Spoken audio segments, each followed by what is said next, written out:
Thanks for what you do with your podcast and all the rest. You're doing a great job.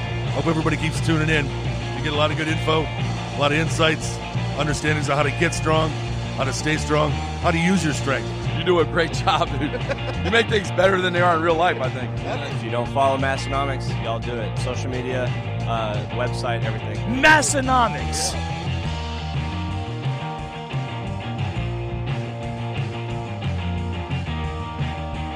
Welcome back, everyone, or welcome for the first time if you're new to the show. This is episode 355 of the Massenomics podcast, the lifting podcast about Nerfin, recorded live from western northeast South Dakota and eastern southeast South Dakota. My name is Tanner. And my name is Tommy. You nailed those directions that time. It's like got you've been them saying all. it your whole life.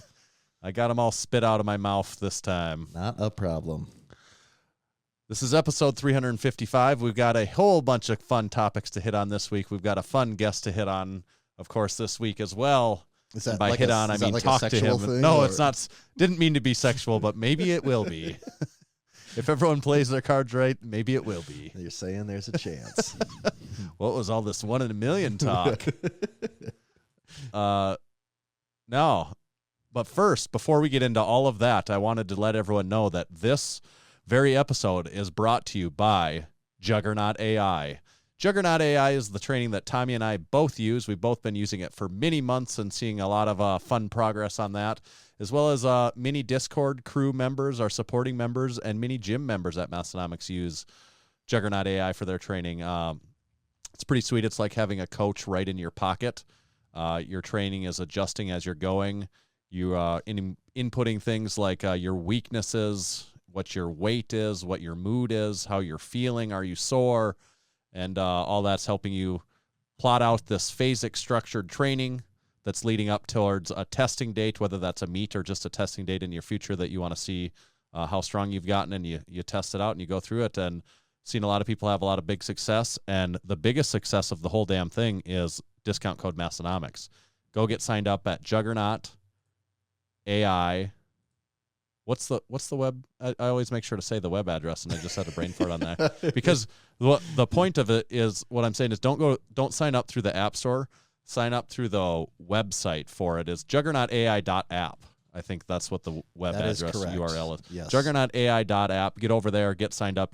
That's where you can use discount code Massenomics and save 10% for the lifetime of your membership. Wow, you nailed that one, Tanner. Thank you. It's like riding a bicycle. Does this mean it's my turn? I think that's what balls in your court, as they would say. The balls. Well, actually, this time the ball's not in my court. The power bar is in my court, and specifically the Texas Power Bar, because today's show is brought to you by Texas Power Bars. Buddy Caps first started lifting weights in the late 60s and began powerlifting in the mid-70s. At the time, he was working for Image Barbell building gym equipment. Around 76, a local machine shop started making Olympic bars for them, calling it the Image Bar. In 77, that's 1977 for those keeping track, Image Barbell became Champion Barbell. It was then that Buddy started looking at the bars with an intent of changing them for the better. In 1979, Buddy bought his first lathe to begin addressing the known issues. In 1980, his passion, drive, and purpose now had a greater mission. Buddy set out on his own to make what he believed was the greatest bar he'd ever seen and trained with, and the Texas Power Bar was born. It was strong as a house with the best knurling and was maintenance-free. Hundreds of state, national, international, and world powerlifting records have been and continue to be set and broken on the Texas Power Bar. To learn more about Texas Power Bars and buy one of their legendary bars, visit texaspowerbars.com.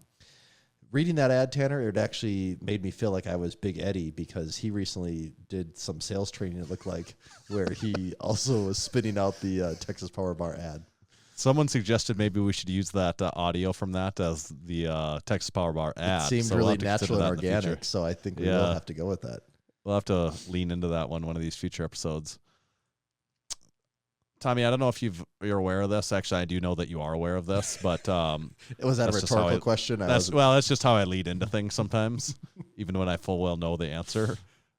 There's this show that I feel like I've taken a lot of heat through the podcast for many months now about watching that I haven't watched at all. And have you still not watched it yet? No, what I'm here to say is this show that I've been getting quite a bit of pressure on through the podcast, through the supporting members, through the Instagram, through our Discord crew, that I've been pressured quite a bit on over the last 12 months here, maybe. I have started to watch Letterkenny. I was waiting for the twist ending. Yeah, of course there's a twist. It is not The Wire. I still have not watched The Wire at all, but what I have watched is Letterkenny. I've watched a few seasons of Letterkenny, which there's a whole bunch of seasons of Letterkenny, first of all. Pretty good show. So I see this get brought up in the Discord all the time, and I don't know a thing about this show at all. I don't know a single. It could be animated. I don't even know. You know what? You know how I would explain it? Because you have seen what's the show? The three buddies from California that all go to work together. Workaholics. You've seen Workaholics. Yep. It's like the way the show is made. It reminds me in ways of Workaholics, only it's the Canadian Hicks kind of Workaholics. Like, I think that's a fair way to frame it. Like, the way that the show moves and stuff reminds me of that in some ways. So how recently was this thing made? Was this show made? It's still actively I think they make new seasons as it is even, but it's within, I think maybe within the last 10 years was the first. It started on YouTube. The main character is Wayne, and I don't know if you're looking at Discord, but Wayne's the one there saying outstanding. And new season just came out. I think his last name is Kiso, something like that. That guy is the main character, and he's I believe the brains of the operation, and I think he started it on YouTube, and it just like gained popularity through there and became a show. It's like, I think it's a Hulu show now, but originally it wasn't. I think they were kind of putting it out themselves. I don't know the details of that, but it is funny. It is funny. Do you do a little giggling while you're watching the episodes? Yeah, it's funny. Sometimes, like, I need to be in the mood for it though, because it is very much, like, this is the pot calling the kettle black. It very much repeats itself a lot. Like, there's these like, once you've watched 4 episodes, you get like, oh yeah, this is what these people do, and these are the things that they say, and they say it every time. And then, like, yeah, that's kind of what we do on the Massenomics podcast. So it's very much the same sort of thing. And I like it. I think it's good. I like the humor that's involved. It's kind of like the different it separates the different factions of people within, like, that community. Letterkenny is the name of the believe fictitious town in Canada, population of 5,000. So you've got your quote unquote Hicks, you've got your skids, which is like the people that do meth and stuff, and like break dance in front of the 7-Eleven, and you've got your hockey players, which would be the common group there, right? And then, like, everything else is like a subsection of that. Okay. And what do you watching this on? Hulu. Oh, it is. Okay. Hulu. Yeah, it's a Hulu show now. All right. I got Hulu, so I could potentially watch that. Yeah.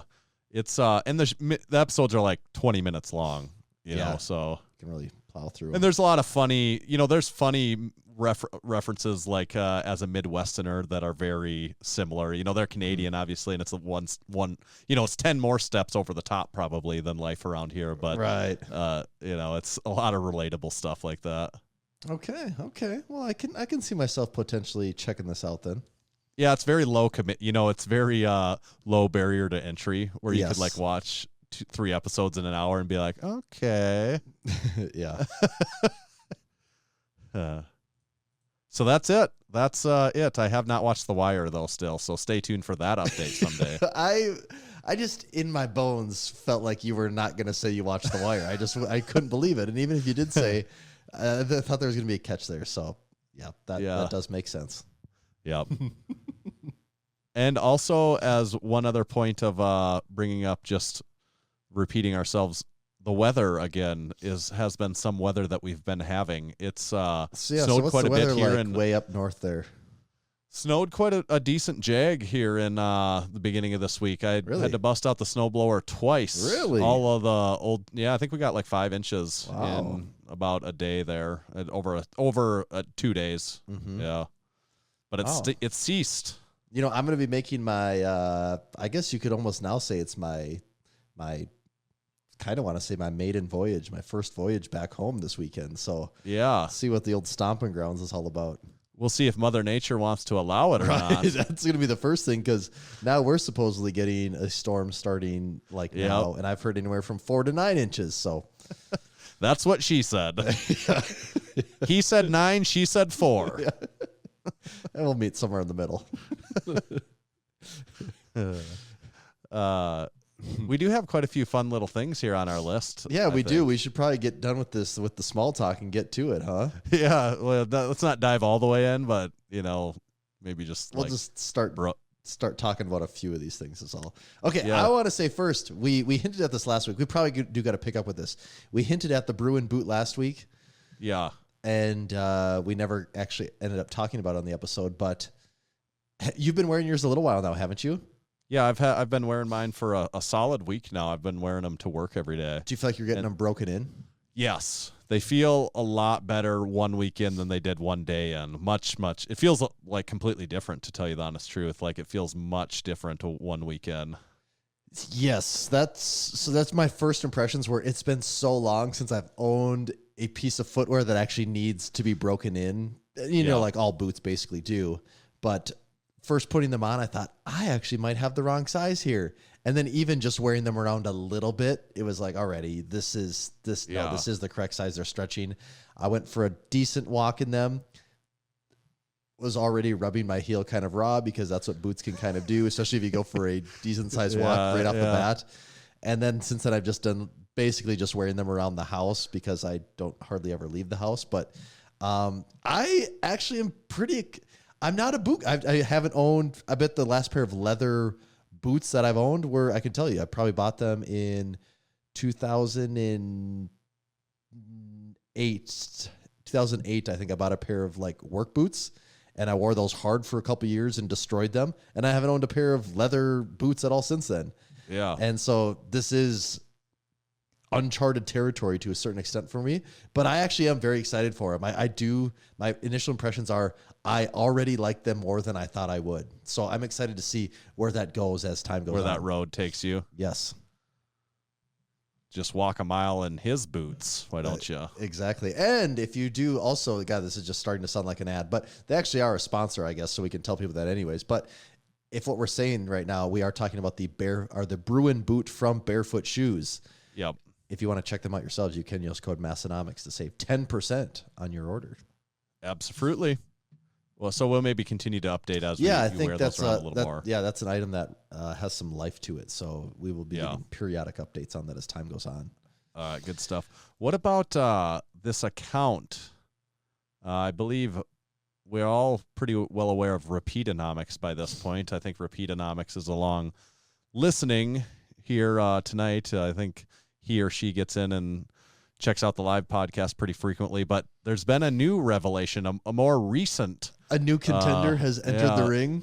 Slightly more recent than Repeatonomics. There's been a newer one, and it is Recent Enomics has thrown their hat in there. It's kind of the antithesis of Repeatonomics, is what I would say, right? It is, and I almost noticed some type of rivalry developing between them right away. I'm not sure where they stand in that world with each other right now, but I like anything that's going to make accounts related to Massenomics stuff. So we have someone covering the old books. We have someone covering the new content. We're getting all angles covered here. So as we know, Repeatonomics strictly covers the first period of the Massenomics. Is there podcast, a hard number there? Have we ever? Well, it's like 120, whatever Tyler's last episode was. Oh, that's really the number. You know, that's it, in his or her view. That's the full. That really is the Massenomics podcast. Whereas Recentonomics only covers the most recent events in Massenomics. You know what I was thinking the other day? You know, there's the memes online of how everyone has their own FBI agent that watches them. You know, do you ever see? Yeah. What if our FBI agent was Repeatonomics and Recentonomics, and they just got so bored with watching us that they're like, I'm just going to troll these guys a little bit. I'm going to make an Instagram account to really just let them know that I'm there, but not let on that I'm their FBI agent watching them. It's almost like a spy versus spy scenario then. Yeah. Maybe it's Repeatonomics could also be playing double roles. You here. think you're saying Repeatonomics could also be Recentonomics? Could very well be. That would really be the long con, wouldn't it? It would be. They Repeatonomics realized that they didn't want to limit themselves. So how do you unlimit yourself? You just make a second account and do more. That's they're between the two. They're able to cover all of history. One, like they're all encompassing. They got the whole timeline covered. So there's already been some gems dropping in there. So we will definitely be keeping tabs on that. Also, just like we'll be staying abreast on the rivalry. We will. And it also got me thinking, seeing them put quotes in there, that do you think we've ever said anything in this podcast ever that would be considered profound or knowledgeable ever? Because I'd say we certainly try not to. Because as a general rule, try not to say anything that feels profound. Yeah. Because the quotes don't seem to indicate that we've ever done anything along those lines. It feels like most people that are trying to do that sort of thing, it feels like they're trying to do that sort of thing. Oh God, yeah. Even a lot of the people that aren't trying to do that sort of thing, it feels like they're trying to do that sort of thing. Yeah. See, this could be a quote right here with the things we just said right there. That's there a quote. It is. There it is. That's a show. Recentonomics. That's a show. We did your job for you at about the 16-minute and 40-second mark, roughly. This week, we got you covered there. So go follow those accounts if you don't already. Yes. All right. Or only pick one that you like and only follow the one and send the other one hate mail. Yeah. Okay, Tanner, do you have a beverage? I got a beverage here. I got to crack a beverage. Did somebody say Beverage-ino? I was thinking. Are you watching along? Anyone watching along on YouTube? Boy, do I have a beverage. Let me just grab it here out of my Made in America stainless steel drink spotter. It's a drink spotting safety device that can be affixed to your favorite power rack. This right here is a 5/8" pin variety, but we also make it with a 1" pin. And as you can see here with my Topo Chico, it fits in there very nice-o. Like a glove. Yep. Wow, so what do you got? I can't wait to pick up one of those this weekend. Yeah, you're going to get one, aren't you?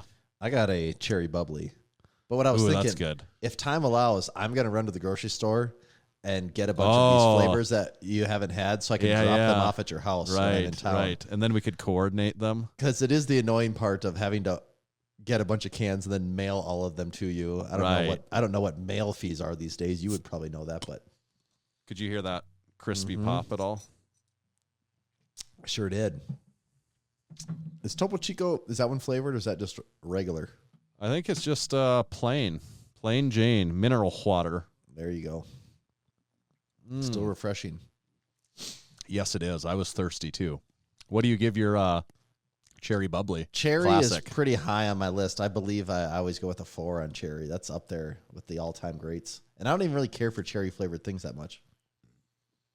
This Topo Chico is good. I haven't had one for a while. They are. I wonder if the glass bottle adds to the experience. You know, it's like the vinyl record of beverages there. The glass bottles do add an experience to me. I'll be straight up with you. I like I know I've said this before, but I like my beer best out of a glass bottle. Oh, I don't know if we've ever talked about this, but I agree with you too. Beer out of a glass bottle, there's just something special about that. Oh, that hits just so. It's beer out of a glass bottle is twice as good as out of a can for me. And I know a lot of more of a purist says draft is the preferred method of a beer, but I like it out of a bottle. To me, it seems bottle is funner than a can. They're probably consistent in as far as the way as how they hold the beer. Actually, people would probably say can's better because light can't get to it, but there feels like there's too many variables when it comes to draft between temperature, glass temperature, how it's poured, that it's so hard to get a good consistent beer where a glass bottle, man, it's hard to beat that. Yeah, Big Mo said when you're on your way back to Western Northeast South Dakota, you need to stop through Brookings, and he's got a sack for you. Should I? I'm just looking at Discord. Okay, I have to try and make that happen. Yep. I'll see what I can do. I got a whole family unit with me, but I'll see what convincing I can make happen here. You know what I always say? Family schmamily. Yeah.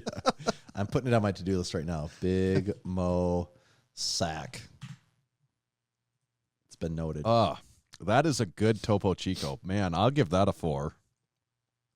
Just good old bubbly.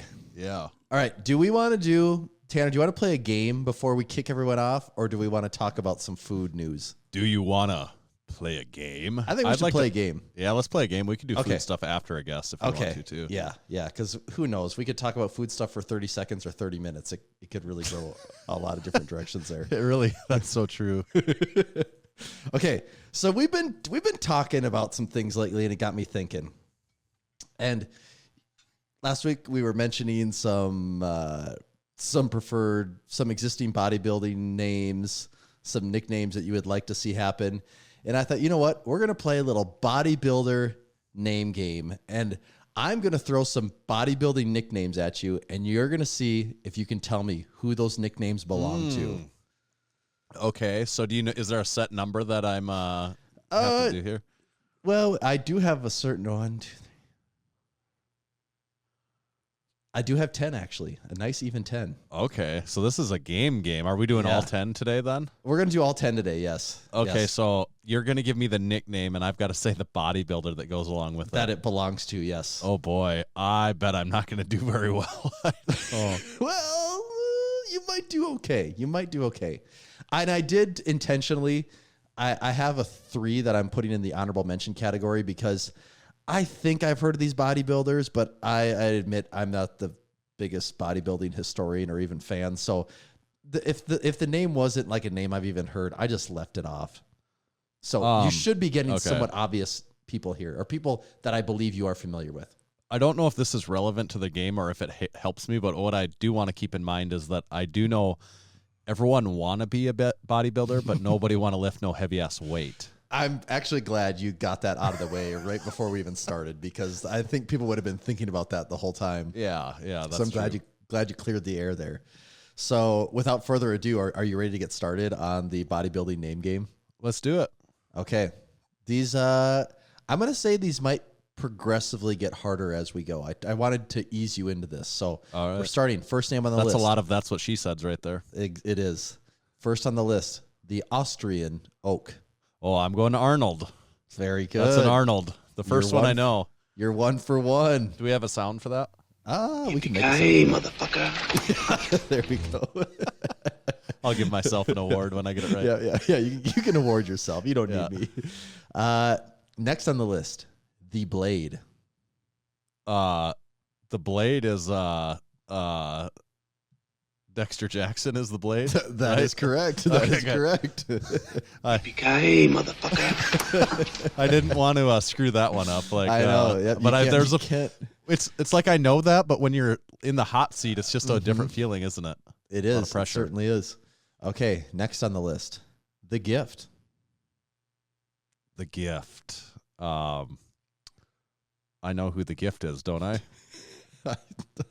Yes, I think you do. Oh shoot. And he won Mr. Olympia a whole bunch of times. What the heck's his name? The most recently the most relevant guy. Like I really don't know anyone after that. What is his name? I can picture him. Just a second. You're kind of doing the thing. What color is that red fire truck? Right. I'm not looking at the Discord because I fear that people are saying it in there. Can we come back to that? Can we just come back to that one? Yeah, we'll come back to that. Yeah, I actually thought about putting that one first because I thought it'd be so easy, maybe even easier than the Austrian oak. But okay, we'll come back. Oh, to Phil question. Heath. Phil there Heath. You go. Phil there Heath. You go. There okay. you go. Yeah. Yippee-ki-yay, motherfucker. That's just one of those things where it's just like it just escapes you. Yeah. All right, number 4, the Shadow. I'm not sure. I think the shadow is Dorian Yates. That is correct. You're 4 for 4. Yippee-ki-yay, motherfucker. We're closing in on the halfway mark here, so Okay. we're gonna take a tiny little break at 5 and see how you've done here. Number 5 on the name game, the King. Ronnie. There you go. Okay, so you're Coleman. 5 for 5. Oh. You're 5 for 5. Yippee-ki-yay, motherfucker. People are gonna get sick of that sound, but I'm going. Are with you it every feeling? time. Are you feeling pretty good after these first 5? I feel no. I feel like you gave me the 5. Those I feel like those are the 5 that I know. So Because I was gonna say I the feel list- bad about the second 5. The list is going to take a little bit of a turn here. It's going to get a little more challenging. Is there a pretty definitive line between the first 5 and the second 5, or I mean, kind of, yeah. But we're taking it off of easy mode and we're bumping it to like schmedium mode here. Okay. Here we go. The Chemist. That's a funny name for a bodybuilder, all things considered. But I don't know who that. I mean, that it would insinuate it's someone that's wild with their drug work, right? That's what that is. Well, and contrary to what Big Keith is saying, it is not the Liver King either, in case that's what you're thinking of. I don't know who it is, but I got to wager a guess, right? I'll say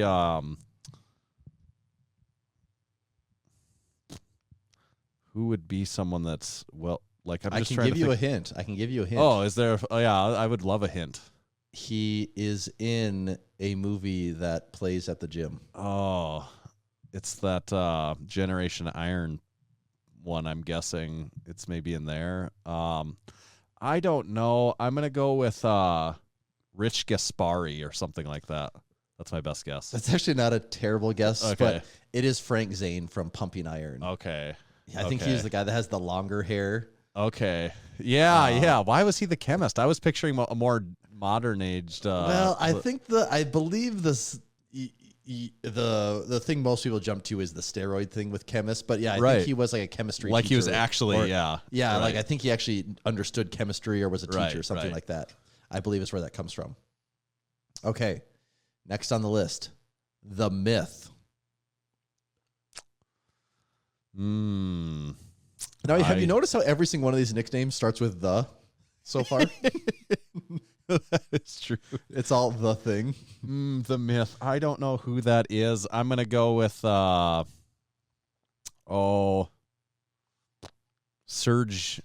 Sergio Olivier or whatever his name is. And that is correct. You nailed that one. I got that right. Yippee-ki-yay, motherfucker. That's really good. You know why my brain went to that? Because I know people talk about him as having like kind of like the physique. You know, And like I do remember it's like him getting- almost a myth that physique existed. right. And Like it's bigger than- I just Yeah. know his name because I think he was Olympia in like I think it said like 67, 68. And I recognized the name. I did not know his nickname was the Myth. I'd never heard that. But doing this, looking at some photos of him, man, Yeah. his physique, his arms are insane. Yeah, like I think a lot of people like consider him to have almost like the perfect physique kind of sort of thing, right? Like Super it's- tiny waist, right. It just yeah, that guy had it figured out. And then it's Yeah. crazy. His son, Junior, also does bodybuilding. He placed at the Arnold in like 2020. So things go full circle. I guess they really do. Okay. Next on the list, a few of these people have multiple nicknames from what I can gather. So I'm going to give you the first nickname for this next person, and if that doesn't help, then I'm going to give you the second Okay. nickname that I found Okay, for good. them. Okay. Okay. So next on the list, nickname Quadrasaurus. Someone with big legs, right? So who is the shadow? Dorian Yates? That's what we said, the shadow. Quadrasaurus. I'm thinking Tom Platz is my first guess. Can I hear the second second clue? Yes, this might give you a better hint. The Texas Titan. Oh, then I think it's Branch Warren. So And that would be okay. correct. Okay, Branch Warren. So I get a Yippee-ki-yay, motherfucker. Yeah, Branch Warren. I'm doing pretty good. You are. I'm pretty shocked actually. way Granted, better the than- first 5 were fairly easy, but I kind of thought there was a good chance you might not get any in the next 5. All right, so we're down to our final 2 here, and these might be the 2 toughest in the entire thing. This next person also has multiple nicknames, so I'm going to feed you one at a time, and if you would like the next nickname, you just tell me, and I'll pass that one to you. How many nicknames is there for this person?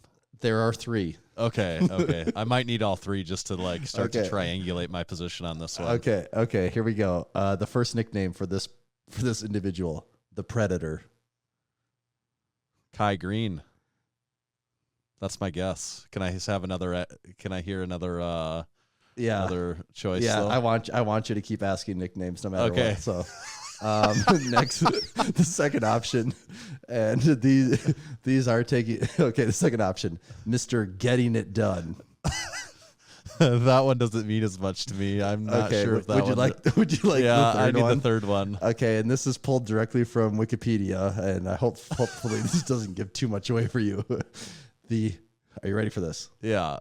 The human grapefruit juicer.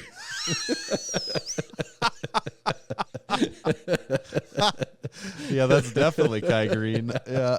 That one's correct. a giveaway. Yeah. So it says that in Wikipedia? Yeah. In Wikipedia, his 3 nicknames that has listed are the Predator, Mr. Getting It Done, and the human grapefruit juicer. I like that. Man. Kai Green up there with the greatest to never win it all, I think. No kidding. Just massive. Yep. And he's got style points. Also, too. I think he played one of those kids on Stranger Things. Yeah. What, wasn't he 11? Was that his name? Okay, and now this final one is a bit of a wild card. I've been asking you nicknames so far. Or I've been telling you nicknames. Do I have to name somebody's nickname? Actually, you know what? No, this one isn't a wild card. This one actually follows the format perfectly. It's the same as the I other. scratch everything I just said there. Okay, this next one, last one. Flex Wheeler. What's his real name? Oh. Is Wheeler even his last name? I can't give anything away. Maybe that's his real name. Is that could it be a trick question? Well, I was just under the assumption Flex Wheeler was his real name the entire time. Okay, so okay. You can let that change your judgment however you might think.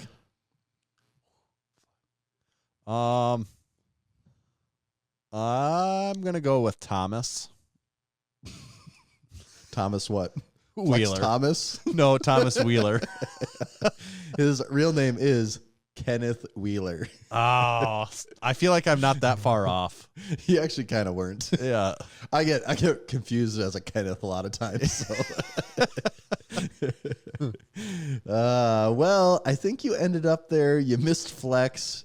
You missed Frank Zane. Were those the only 2 you missed? I think so. Wow, 8 for 10. I almost forgot who Phil. I couldn't remember Phil Heath's name. You almost did miss that. Yes, you Branch Warren. You got him the second nickname. Kai Green. You got the Predator right away. I'd never heard that before.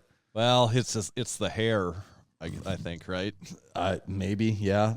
And I do have, okay, so you went 8 for 10. I do have a couple honorable mentions here. I didn't include these because I thought these names were too out there, but these will be the bonus point names real quick. The Golden Boy. Ever heard that one? Well, Ric Flair, right? Nah. That's the Nature Boy. Not in this case. That's, the Golden Boy. Just wait. Who's maybe got a golden bronze appearance to them? I don't know. Flex Lewis. no, this is Larry Scott. I don't know who that is for sure. Then there is the Golden Eagle. Oh. And you did say this person's name in the game. Is it Tom Platz? It is. Okay. And I wouldn't have known that one without that last clue, though. That guy, I've maybe seen the name before, but he is crazy. His legs are on another level. It doesn't make sense. That's why when you said Legosaurus or whatever, I thought maybe that was him. That was a great guess. So after what I've learned in my research here, that was an awesome guess. And then final one on the list, the Giant Killer. The Giant Killer. Dexter Jackson, I thought he would be the Giant Killer. He is not. It's Danny Padilla. Okay. Don't know So him. there you go. Some fun nicknames, but that was a good game. yeah. I think we had a lot of fun with that one. I think so. Shout out to Barbend and Generation Iron for having lists of bodybuilding nicknames. Really made that easy. That's good. Should we do a little supporting our supporting members? Yeah, let's do it. All right.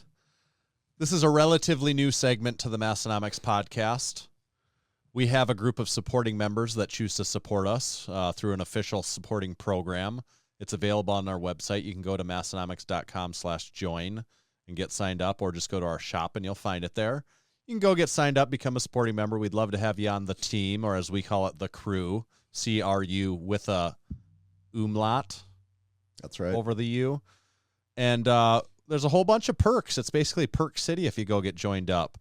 You get access to our exclusive Discord community that's full of like-minded and crazy-minded individuals, much like yourself. You get information, top-secret information about future drops, which we actually haven't talked about the drop. Oh, damn. Here, have we? So what type of salesman are we that we waited this long? We should talk about the drop right now, too. Probably, yeah. Let's support our supporting members first, though. You get information on drops before other people do. In cases you get early access to drops, there's a discount code in there for you. All kind of perks to becoming a supporting member. We also just sent out a mailing to all supporting members. So it went out this morning as the time we're recording. So by the time this podcast comes out live, you should for sure have that in hand, unless you're we had about, we had a number of them that I had to put on $1.40 worldwide stamps to go out to, so those ones probably take a little longer until we record next week and you say actually all of those came right back to my house. We'll see how many get returned to sender. Hopefully like less than 50. So there's a surprise in there for everyone. Nobody else knows what that is yet, but that's en route to everyone now. And then lastly, if you get signed up, you have this chance to be supported each week, which we do on the podcast. The supporting members that we're choosing to support back to this week are Big Andrew. He competed in the Home Gym Discord Winter Classic, and it was also his Juggernaut AA mock meet. He hit a 415 squat, a 260 bench, a 445 deadlift for an 1120 total. So great job, Big Andrew. This Topo Chico is really giving me the gassy burps right now. Holy cow. I see that. Next up, Big Joey.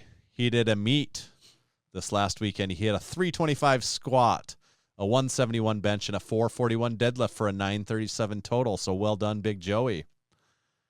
Then last, but of course not least, we've got Big Ashley. She did a powerlifting meet this weekend too, where she hit a 350 squat, a 185 bench, a 340 deadlift for an 875 total. So awesome work, Big Ashley. Yeah, good job. Putting all up a around, big everyone. squat. Yeah, good job. Hells of a good job for all of you. So thank you to our supporting members. We're going to keep on supporting you every week. We appreciate you. And I think appreciate Joey the shit out of you. Did Joey say that was his first meet ever too? Yeah, that was his first one, and so congratulate that. Sometimes got the kinks worked out, so now you can really cut loose. Sometimes just getting out there and getting out is the biggest hurdle, and trying it out once. From there, it's downhill sledding, right? That's right. So then our drop. We should mention the drop, right? We should, yes. Should we go over in very intimate details what it consists of? Well, we should at least give a brief rundown. Okay. We do have a guest. Should I hold one up on camera here? Yeah, do you got something there? Yeah, I have the... I guess I'm in the fulfillment center, so I got all kinds of stuff here, too. I have the squats tee. Oh, baby. You could say this harkens to beers of old, almost. Beverages of old. Yeah. And this is on a color we've never printed. We've wanted to do this... so it just says squats large across the chest. You'll have to... Can you move it like a little more center to here? There we go. Sorry, yeah, there we go. Yeah. There so we it go. says squats right on the chest.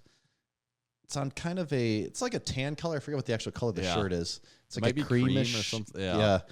And we've been wanting to print on that shirt for a long time, but we've just needed the right thing, and Now here it is. It's out there. So be on the lookout for that one. It's a comfy, nice one too. It is. And then we also have, we have another flag. I don't know if I want to open this whole thing, but we have the official weight is a number, heavy is a feeling flag that came out as well. And it is slightly smaller than some of our other flags. We've had some really big flags in the past. Yeah. I like to say this one's right sized. I noticed you had that in the description. Is it 24 by 36? Is that what it is? I think approximately. It's the same height as the lift shit flag, I believe. Yeah, it might be, or maybe it's turned sideways. I forget. Right. Either way, look at the description on the website. But it's weight is a number, heavy is a feeling. Black and white black and white flag. It's got a white border, black banner, grommets in all four corners. Grommets in all four corners. It really does right pop. sized. Right sized. Very right sized. Yeah, it's great. And that's it for this drop. Yep. So, right. So be on the lookout for that. Flag. Am I saying flag weird? Is that not how you say flag? Is that like how Midwest people say bag? Would you like a bag as opposed to bag? Yeah.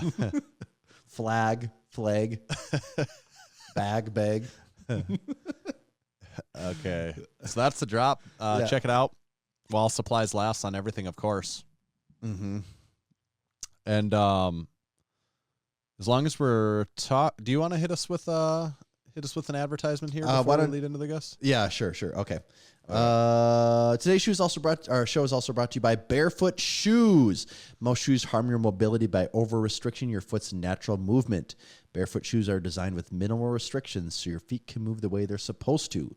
Move with more strength and confidence in every step. Barefoot Shoes was founded by Chris Duffin, who attributes proper foot biomechanics as foundational to his success in squatting and deadlifting over 1,000 pounds for reps. He helped create the company to provide a minimalist shoe that can be worn for anything from deadlifts to walking your dog. Go to www.barefoot.shoes to check out the best minimalist shoes available and use code Massenomics to save 10% on your next order. That can be used on anything from their Ursus low top, Ursus high top, or their fancy new Bruin boot. Thank you, Barefoot Shoes. Thanks, Barefoot. Wearing you every day now with the Bruin boot. And also, special shout out to The Strength Co. If this is the first ever Massenomics podcast episode you listen to, go back and listen to the last episode where we just had Grant, the owner and founder of The Strength Co. on, and then also go listen to episode 250 where we had him on the first time about 2 years ago. Get the whole backstory of The Strength Co., how it got started, why it got started, and where he's come since then. And boy, has he come a long ways, making the premium iron plates made in America, E-coated. They're smooth, but still easy to grip. Overall, they just have a look and feel to them that I think is unrivaled by any other plates in the market today. They are the best plates, and that's why they have officially become the go-to plates of Massenomics Gym and any gym anywhere that's really worth a shit, if you ask me. So go check out The Strength Co., buy some of their plates, buy all of their plates. They've got 100s all the way down to, of course, 45s, 35s, 25s, 10s, 5s, 2.5s, and 1 1/4. You can get it all at The Strength Co. So thank you, Strength Co. Thank you. Should we pop a guest on here soon? Yeah, I'm removing people as we speak because I was so in a trance listening to your Strength Co. ad that I forgot to kick everyone out. I'm going to miss those supporting members that are listening along live. They're getting the axe. And if you too want to listen along live, go to massenomics.com/join and you can sign up and listen to the first portion of the podcast live every single week. And chat along live with them too. And chat in the Discord. Been chatting in here the whole time that we keep our eye on it while we record, and some things we choose to ignore and some things we choose to acknowledge. I mean, let's be honest, we ignore most things. We ignore most of it, but we do acknowledge the occasional thing. Sometimes it makes me kind of like laugh under my breath, but I don't say anything about it. I get one of those good nose breaths. Yeah, but some things are just better left unsaid, I suppose. Tanner, should I remove you from this room, or do you want to stay in That here? won't work as well. I'll stay. Okay. All right, should we get Big Mark on the horn? Yeah, let's do it.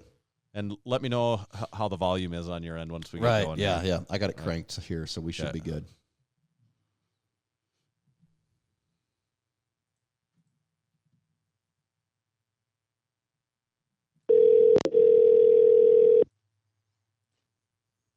Hello. Big Mark, is that you? Yes, it is. Oh, we're excited to have you on the Massenomics podcast with Tanner and Tommy.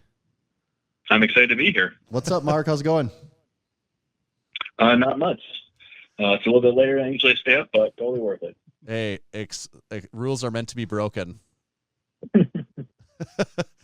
No, we're very excited to get you on. I mean, without further ado, obviously what really, warranted this is you set the biggest lifting record of all time as of recently here, didn't you? Mm-hmm. Just a little lift over 900 pounds. Nothing too important, but I know it's very important to you guys, so it means everything to us.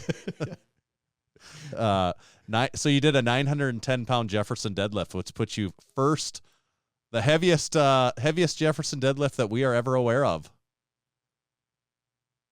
Yep. I like to go with that too. I mean, it's kind of hard to know. It's such an obscure lift for sure. That's the heaviest one. So heaviest known, I'm perfectly happy with. It's better than saying maybe like world record or something. But yeah, definitely a massive lift. I was super happy with it, and it being at the top of the Massenomics leaderboard is cherry on top, I think. Yeah. So were you aware of the Massenomics leaderboard leading up to your lift? I was already on there in second place, so. Oh, okay. It shows how much I pay attention to the leaderboard. Yeah, I found out about it maybe 6 months ago-ish. And I said, well, I guess I'll have to revisit Jefferson, because I'd done them in the past just because at some point I heard, hey, there's a deadlift where you put the bar between your legs. I'm like, well, try that. Why not? But I never really pushed singles on it. So there's a leaderboard. I'm like, well, I guess I'll have to put some numbers on there.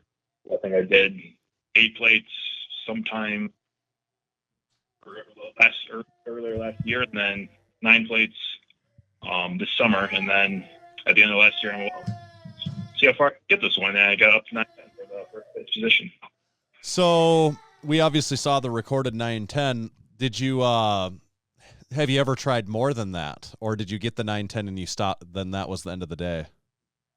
Nope, I worked up to that 910. I did one at, I want to say 855, and then I did one at 900, which I don't know. I didn't just jump right to 910, but I wanted to get at least a taller jump, because I would have hated if I just barely missed it because I was being too greedy. But after 900, so easily, I'm like, well, I can get 910. And then once I got that, I got first place, and I figured I'll leave the next jump for another day. It was always room for another PR, and also I didn't want to end the day on a failure. So where do you think your ceiling's at for the Jefferson deadlift? Like, do you think, do you have any desire to try and go above the 910? And do you think you could at some point go above the 910? Yes and yes. I thought it was a relatively easy heavy max single deadlift. I mean, if you're maxing at your deadlift, it's going to be hard either way, but I think I could have gone a little bit heavier that day, and I don't think I've hit my absolute peak yet. So I don't want to call anything right away, but I'll say I feel pretty confident I'll get my deadlift in general, which between conventional and Jefferson, it's about equal. I think I'll get to at least 945 at some point. So okay, maybe I'll get calling that shot, but I feel pretty good about that at some point, probably the next couple of years or so. Do you think, I mean, this is just kind of a speculative completely, but do you think there's anyone out there that is going to be able to push above your 910 to give you like a little extra motivation to go above that? I mean, if I'm being honest, I think there's plenty of people out there who right now, if they just decide they want to test a heavy max Jefferson deadlift, could beat 910, because I think for most people, it's going to be pretty close to conventional. I mean, maybe that's just me that they're so equal. I feel I have more difficulty with it, but I think anyone who's like a mid 900 pound puller or more could just walk into the gym and probably top 910. And the only reason they haven't done it is because either they don't know that Jefferson deadlift is a thing, or they have just more important things they're working on. But that's because they lack taste. So yeah, that's true. They just like they're not as refined. But like, to be fair, I don't know that it's not like there's a lot of people that are in that category. Like, you know, there's maybe a few. It's not a large category, but I have no illusions that there aren't at least some pullers out there who, if they so choose, could definitely top that. So yeah, definitely a small group, but it's a group that exists. So okay, so the Jefferson Deadlift isn't the only quote unquote odd lift that you do. How did could you explain your training a little bit for someone that maybe hasn't followed along with you, isn't aware of what you're doing? Like, how do you explain your training of like what you kind of do? Yeah. So the distinction I think that I have to make every time I talk about this is that my training is fairly mundane. I train like I imagine most people train. I'm not doing these weird lifts kind of like as a training thing. I don't like go downstairs and my working sets of search or deadlift or something. They're just a thing I like to do to express the strength I build in more conventional means. So instead of just continuously maxing out like a regular squat, bench, and deadlift, I decide to max out these more unusual or completely made up lifts just because to me it's more fun and I think it's a bit more interesting and it tends to be polarizing, but there's a lot of people that really seem to enjoy it. So yeah, I don't train the weird lifts. I just like to do them. So if I'm best day or at the end of the day or I like to do something, like, well, you know what? Let's see what I can max out on, whatever I can come up with. Yeah, right on. What, Tommy, was he cutting out on you there for a second? I just want to check that. Just a little bit, yeah. Oh, okay. I don't know. Maybe it's cut. Can you hear us all right? Yeah, I can hear you all right. Okay. Let me know if it's on my side and I'll stay with the phone. Okay. Oh, maybe we're all right. So yeah, I guess your point being like, that is probably what some people's perception is that you're walking down there and training these odd lifts constantly, but no, your point is you're getting strong through similar means that conventionally a lot of people might be getting strong. Yeah, I try and really emphasize that because there are some people out there who I won't name names, but there are some seedier men in the social media influencer sphere that kind of try and take all these really strange lifts and purport them as being some crazy training drills. I think there are definitely some odd lifts. There are some more obscure lifts that do have real vital reasons for being trained. But a lot of stuff I'm doing they're just stunts. They're just fun things to do. You already have the strength. I really want to be super clear to a lot of people that don't do these things expecting to get stronger from them. Do them once you've already become strong. They're just a way to use your strength in a more interesting way than some of the more conventional lifts. Right. A way to use your strength. That's good. That's actually kind of a Massenomics popular phrase, is use your strength. So that actually is a good call out there. So those things you do, how do you think do they transfer over to? So we've got a lot of people that compete and that listen and compete in sports like powerlifting and strongman and that sort of thing. That stuff you said it's kind of stunts and stuff like that, but do you think there's any carryover to the other more common sports at all? Yeah, I found that some of the not as odd lifts, but lifts that I have just done just because I want to do them for fun, have had some carryover. One example is once I got ever heard of the Mars bar. It's this kind of specialty safety squat bar. Yep. It's like the low bar equivalent of it. So I got that and I just kind of went all nuts with ox lifts and really heavy Hatfield and other what I would call cheaty squats, where I'm just kind of lifting weight more like I could normally squat by cheating a little bit.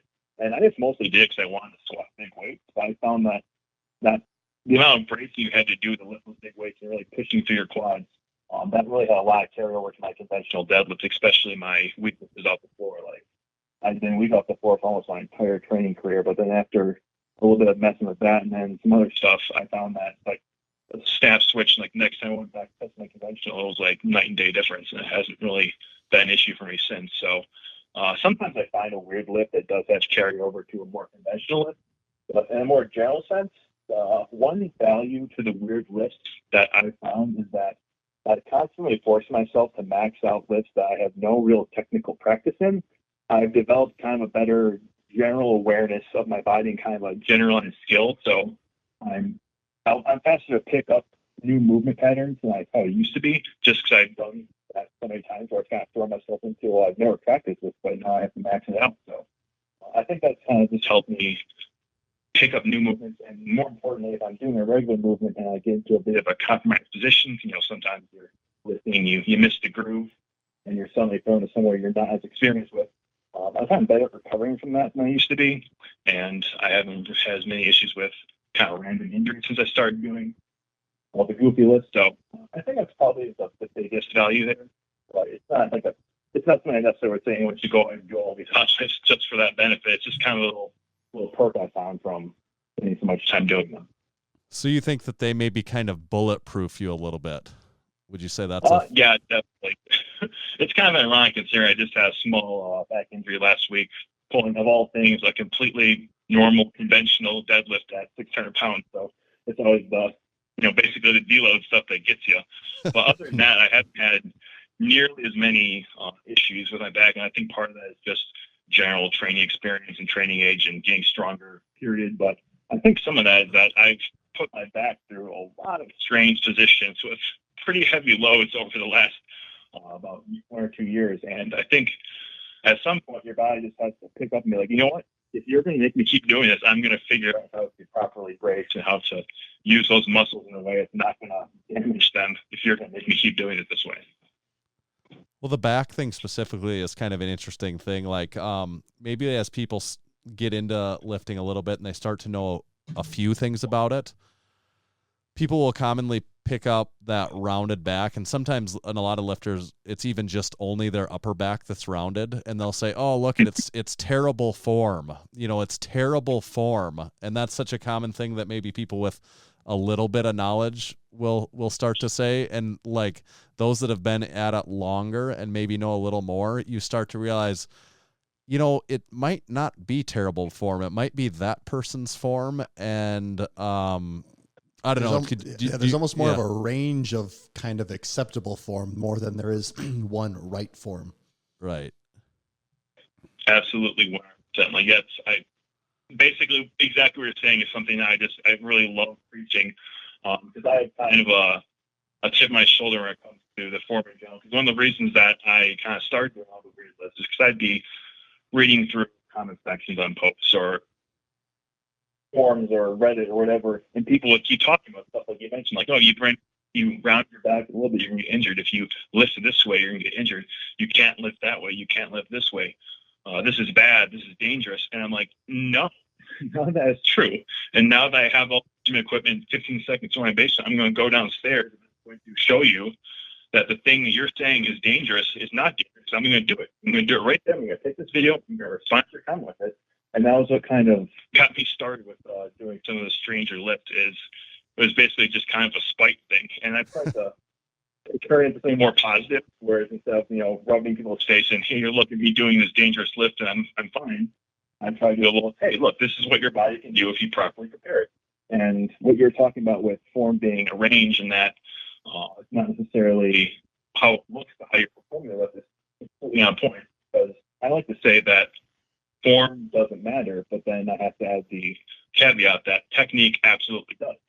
And I think that's an important distinction because what you're actually doing when you perform a lift isn't always fully relayed in what someone watching you sees.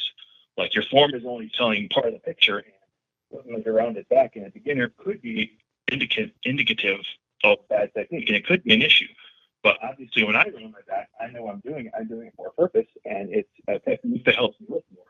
So I think, people that only know a little bit, they know that a beginner probably shouldn't be around because they don't know how to do it properly. But then they don't understand that with experience, you can absolutely round your back. And you probably should if you want to make a good deadlift. Yeah, that makes sense.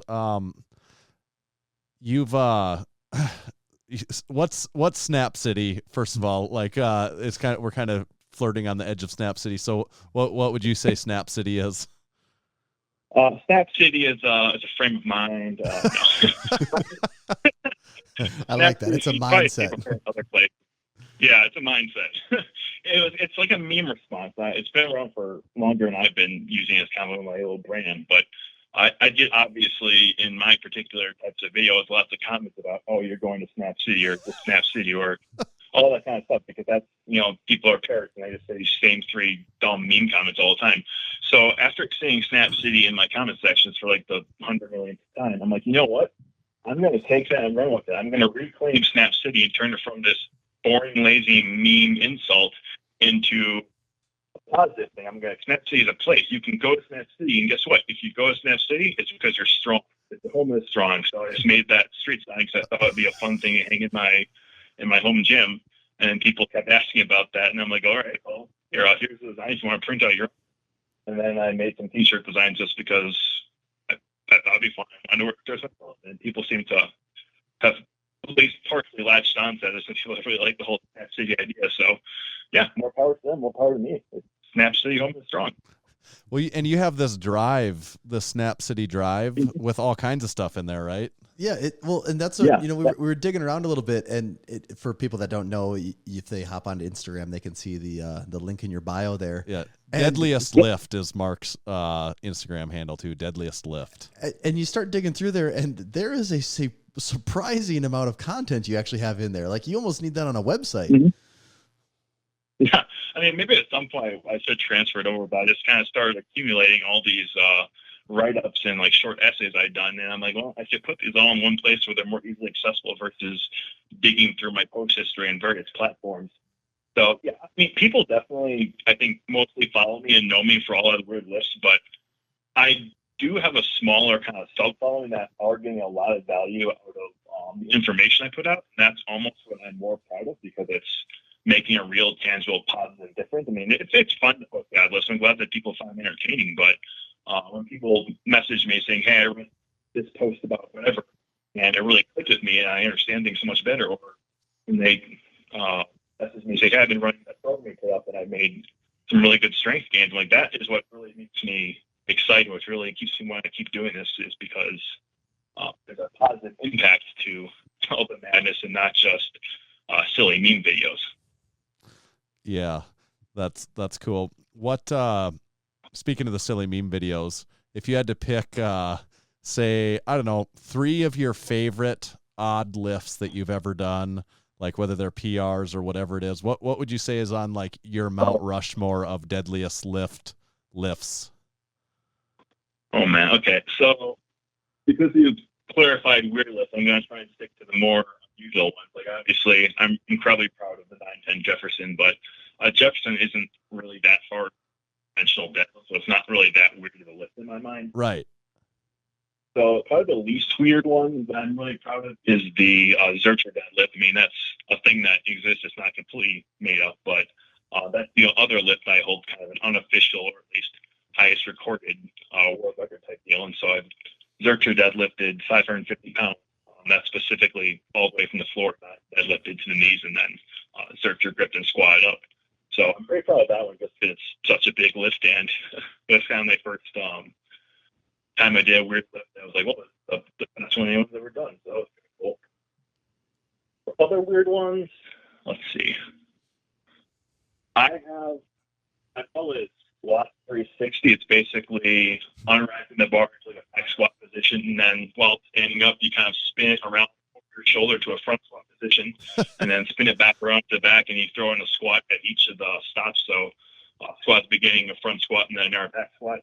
At some point, I'll throw in like the half shoulder bazooka squats, but that's one of the few odd lifts that the first time I tried it, I just completely failed, and I actually had to put a little bit of work into getting it to fully work at a weight I was happy with. So plus it's probably the most painful lift I've ever done. Like that bar sitting right on your collarbone and on your throat is between your neck and your shoulder, but it's not fun. I've drawn blood with that lift. So I put that one pretty highly up just by the sheer pain tolerance that I go through with it. And then as a third place,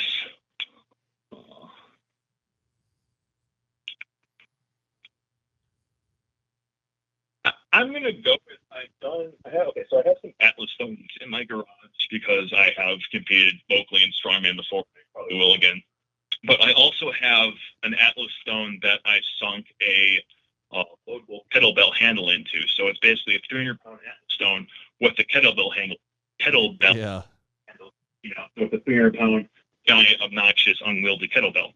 So I've done a lift where I stand on 2 different Atlas stones, one for each foot. I have the kettle stone in the middle, and I get all the way down, and I grab it, one arm Zercher grip, and I deadlifted up from there. So I think just that's a mixture of kind of like balance, the Zercher. I thought that was just a really fun one. It kind of stuck out when I was digging through my mental library of all the weird lifts I've done.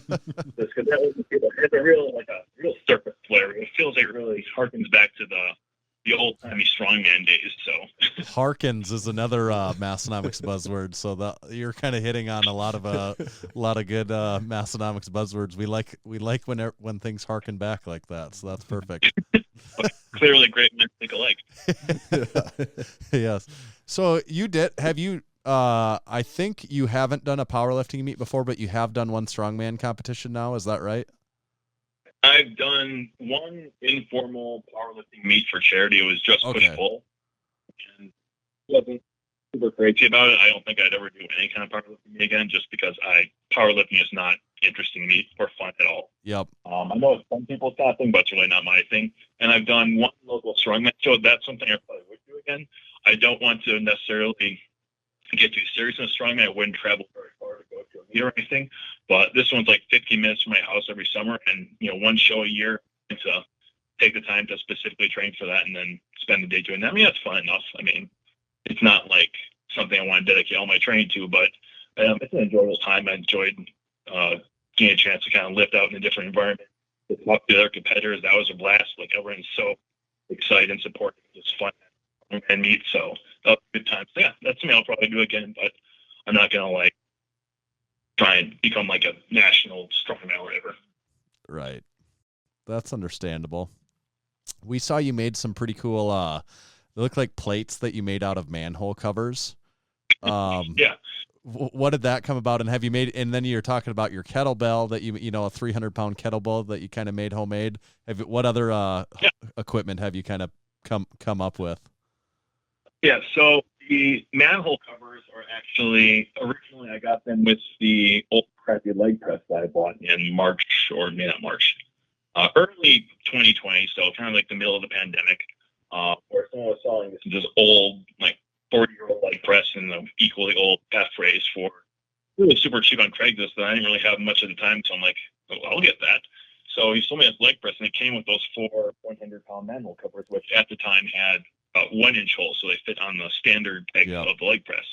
And they sat there just for years and years and years, and I kept looking at them like, I wish I could use those on my Olympic plates. But I thought I would need to take them to a machine shop or something to get it drilled out, and that just seemed like too much hassle. Until eventually I mentioned this desire to someone, that's not super tough now. It's like cast iron or whatever. You could drill through that with a handheld power drill. So I got some bits, and I drilled those out just a couple months ago, and that's basically the whole story. I just basically took some circular drill bits and drilled a 2-inch hole in the middle of these manhole covers, and they worked out pretty well. I initially did just thought that'd be cool, but then they do pack on a lot of weight per inch of sleeve space compared to anything else I have, so they've been kind of useful for loading up the super heavy rack holes and stuff. Right. Okay. And they look really cool too. Yeah. Yeah, they look really cool. If only I didn't have the bumps on the one side, they'd be super skinny, and they had that cool spider pad on the back side. What really kind of caught me by surprise is how many people didn't realize that those are manholes. I think it's pretty obvious looking at them, but I had so many comments asking where you got those plates, and they're manholes. I just drilled some holes in them. That's good. Is there any other what lifters out there that also do kind of cool creative lifts and stunts and that sort of thing? Who do you like following along with that does kind of similar sort of thing? Yeah, that's one thing. I've only been kind of active on Instagram for a little over a year now, but one thing that I've enjoyed about that time is that it's kind of a small niche community that I've know a lot of weird guys. There's obviously Atlas Power Shrug. He's probably I'd say the go-to person if you actually want to apply some of the specifically odd lifts, not the weird lifts, but he's really big on what I would call the normal odd lifts, and specifically the old-timey lifts. So he definitely incorporates a lot of less common lifts into his training to obviously great effect. So if you want to actually take the weird lifts, or not the weird lifts, but the odd lifts, and use them as a training tool, he's definitely worth following. There's Mikey, maybe me. I know you guys know him. Absolutely. Big Mikey. He's a podcast veteran himself, the Massenomics podcast Mikey. veteran. Yeah. Big Mikey obviously has kind of just nailed the presentation. He really, just the spectacle is very clear by how well received they are. So he's latched onto something there. And every single time I watch one of his videos, I don't have this kind of showmanship. I can't do this kind of this level of display. So he's definitely, I have a lot of fun talking to him and following him around. I'm going to butcher his name, but there's Lucian Kreuter. I don't know. He's from Romania. He's also kind of like Atlas. I'd say he's somewhere between Atlas and Mikey. Okay. He definitely trains a lot of the old school lifts, but he also has no problem doing some of the stranger ones I've done. Like just recently, I've been bench pressing the literal bench. Yeah. And after the first time, he had to go and one up me. So just yesterday, even I had to up the weight on him again. And then I think today he posted a new video where he chipped me a little bit. So it's kind of fun to get in those little informal back and forth with someone, on the other side of the planet doing just a completely wacky made up lift. I think I've done that less formally with Igor Klimke before too. We don't really talk about it, but it's once in a while. I'll post a lift a little bit later. He'll get a slightly heavier one, I'll post a slightly heavier one. And there's no communication, there's no mention. It's just that we see each other's lifts, and I think that's all it takes for us to want to see each other. So I think he's probably also on the more popular side too. So I wouldn't be surprised if anyone who knows like me or doesn't know Igor. So. It's funny, like even within, we're talking about like this niche of kind of creative lifting and stuff, but you can still kind of separate like some of you into slightly different categories. Of like, no, Mikey, he's really good on making the spectacle and the production and like putting that into it. And, you maybe like the odd lifts, but maybe even a step beyond the odd lifts, like to the odder lifts or the oddest lifts. And then, Atlas. Yes. Yes. Artistic expression at the point when Mikey's done them. But right. Yeah, there's definitely kind of like little kind of flavors of the odd lifting. I think they all get lumped together, but if you're connoisseur like I am, you can definitely tell the different vintages and all the different characteristics of each person's particular flavor of odd lift. That where you're pressing the bench looked really dangerous. Like there's an element to that where it could the level have you ever had an injury? Really high. Yeah. No, even that bench one, I didn't think that was particularly dangerous because it could fall over, but it's not going to like instantaneously slip. It's going to be a tipping thing, so there's time to react. And I load up with bumpers. So in the worst case, I get bumped in the head with a bumper, which isn't fun, but it's not like I'm loading up metal plates on top of the bench. So. Right. I guess that's why they call it a bumper. Yeah. Yeah, not a breaker. The bumper's not a breaker. So I didn't think that was crazy dangerous. If it got to the point where it's super heavy, I would just fail to get the initial balance to even start it. So right. A lot of these are kind of self-limiting in that regard. It's like I'm not super concerned about their danger. Like they're low are kind of kept low by the fact that I don't have excessive technical practice. Like if I'm loading up my deadlift, like that is a skill where I have made that movement as efficient as possible. So I'm limited more by just the pure force production potential of my body, not so much my technical expertise. So I think there's more chance for danger there. There's more chance for injury. Whereas if I'm just making up a lift and I'm not entirely sure what I'm doing, the load is still relatively low compared to what my body can handle. So I've never been injured. I think that one time I got slightly injured by an odd lift, and that was just like a 2-week long knee tweak. But other than that, for all the weird, odd, dangerous looking lifts I've done, I've never been seriously injured in any capacity by any of them. And I've had definitely more training impacting injuries come from my normal lifts than I have all my odd lifts. Okay. Well, that's interesting. Big Mark, we've got this special game we like to play with every guest. It's called Overrated or Underrated, and we've got a special Deadliestlift set of overrated, underrated topics. So the rules are pretty simple. You just have to remember you have your druthers to elaborate as much or as little on each topic as you'd like, but the most important part is you can't ride the line. By the end of it, you have to ultimately determine if each topic is overrated or underrated. All right. Okay. So first topic number 1, overrated or underrated? Suspended ceilings.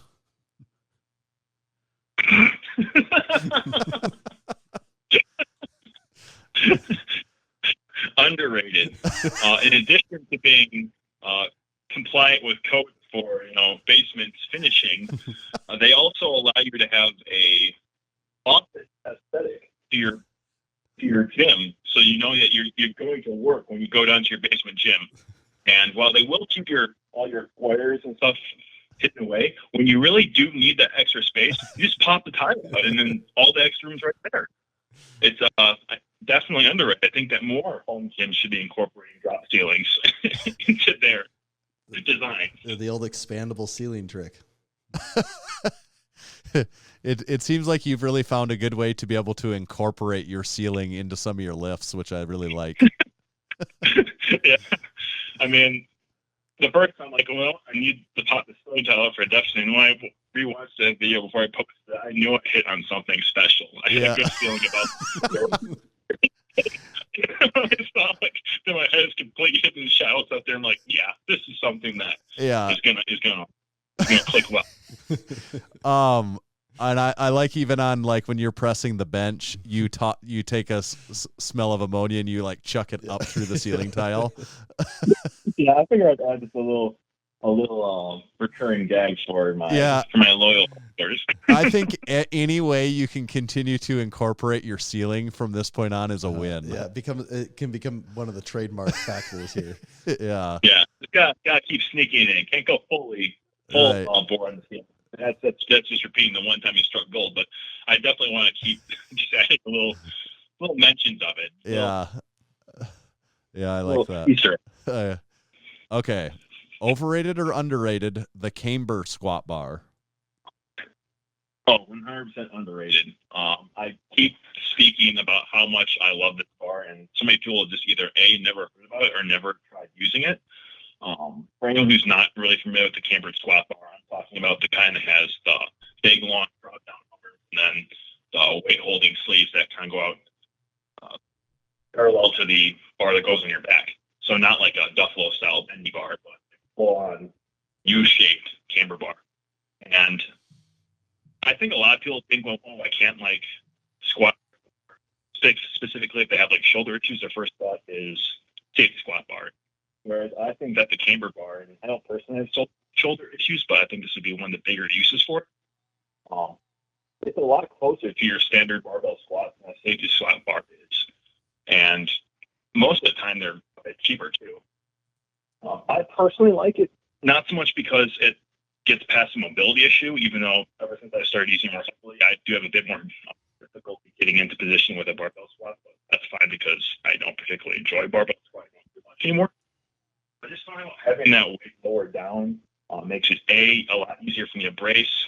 B, I like the fact that by pushing or pulling those arms in or out, I can kind of shift the weights kind of low relative to myself and kind of change my center of gravity a little bit throughout the lift, which I find helpful. And finally, I don't have any troubles with the bar hopping on my back, which is something I always had with the straight bar. I don't how like a bar or 500 plus pounds just kind of keeps creeping up into your neck. But it somehow always did that for me, and I have had that issue since I started using the cambered squat bar. So I definitely suggest that anyone who's never heard of one should definitely just check it out and try it if they have it at their gym. Like, I think it's absolutely an underrated gem of a squat. Well, I'm sold, and now I feel like I need to dust ours off at Massenomics Gym and start using it. Definitely underutilized, that's for sure. So you'll probably hit the first couple times because you're not going to know how to necessarily use its advantages, and you're just going to have this giant swaying waffle bar on your back. So you got to kind of fight past that. Right. Now that makes sense. All right. Well, I'm sold. Very underrated. I guess I agree now. Okay. Overrated or underrated? Swords. What was it? Swords. I don't know what that is. Like the swords. The swords on your wall. Oh, swords. I'm just kind of saying it a little bit funny. Swords. I'm really emphasizing the W. Now I got you. It's a weird word to say alone in a vacuum or not with anything else. Just swords. Yeah, I'll go with overrated. Honestly, that was just something that I saw them in a Black Friday sale from a Fringe Fitness a couple years ago. I'm like, neat, swords you can use as exercise equipment. That's novel. I'm looking for this like severely discounted Black Friday sale because honestly, it's a very niche item. They don't work as kind of weighted clubs. The weighting's all in the hilt, so it doesn't really do what a club or a mace does. Right. They really have no practical functional purpose in exercise room. Like they're not a substitute for club or mace training, which is already super niche. They're just kind of a fun novelty. But to be like, oh my god, swords was awesome. I mean, they're a cool thing to hang on my wall. And every once in a while, I remember they're not swinging around just for fun between sets, but mostly overrated. Like they're not. I don't think they're that great or that cool, but they're cool enough that I don't mind having them hang on my wall. Are you aware that swords are, I don't know if frequently is the right word, but it's not uncommon in strength sports for the swords to be the awards. There's sword awards. Yeah. Yeah, I've had to explain that the sword awards I have on my wall are just things I picked up on Black Friday stuff. They didn't come from any sport. I think I also have like a cavalry saber that I bought on Amazon in college. I've been drinking too much. So I didn't know what else to do with it. It looks kind of cool. I've had to explain that wasn't an award from any kind of show, and that isn't like I wasn't like awarded for military service or something. I'm like, no, that's just something I bought on Amazon when I was drinking in college. Yeah. That's the entirety of that story. I just kind of thought it was cool, which is explanation for all my swords. Yes. Okay. All right. Last overrated, underrated topic. And the last one is usually worth all the marbles. It's the most important. So no pressure, Right. But overrated or underrated, Ben Stiller.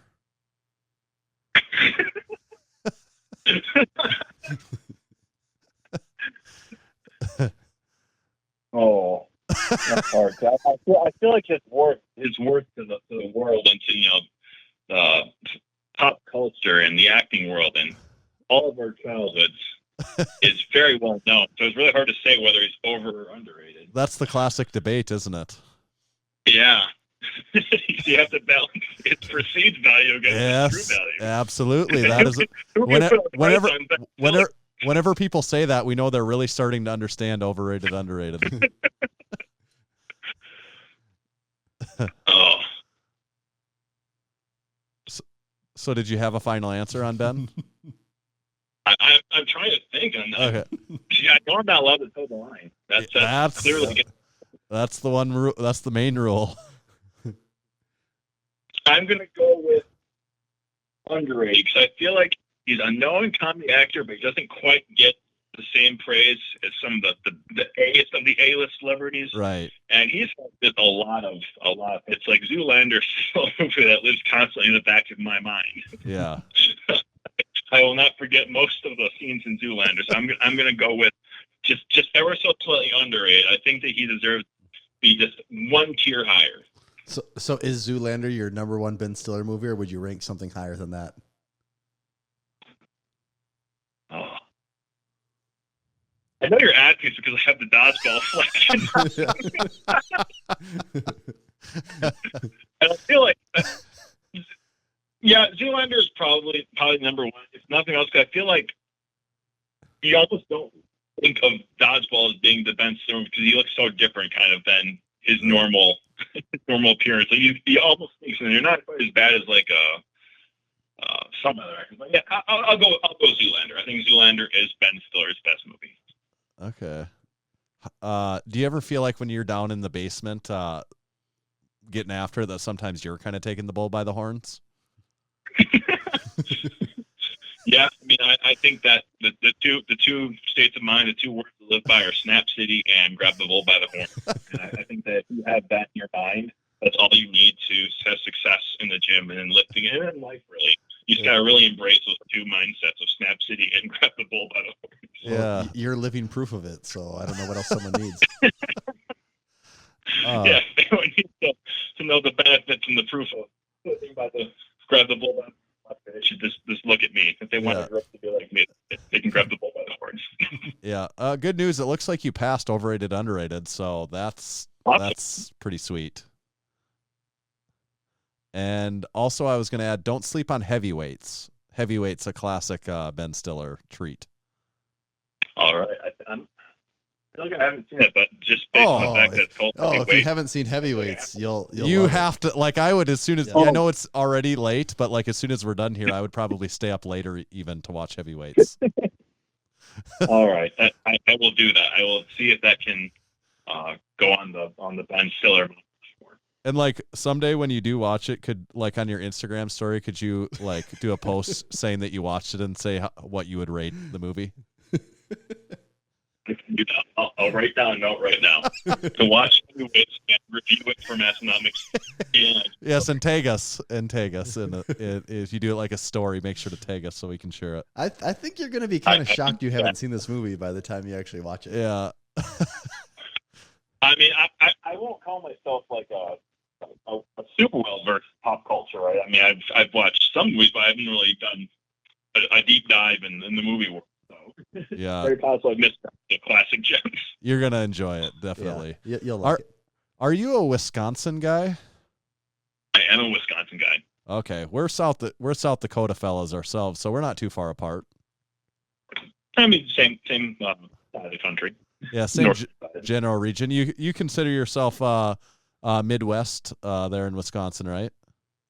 Oh yeah, I think Midwest is pretty solidly Wisconsin. Even though I feel like when you get to the northern edge of the Midwest, we're kind of our own little subsection of the Midwest.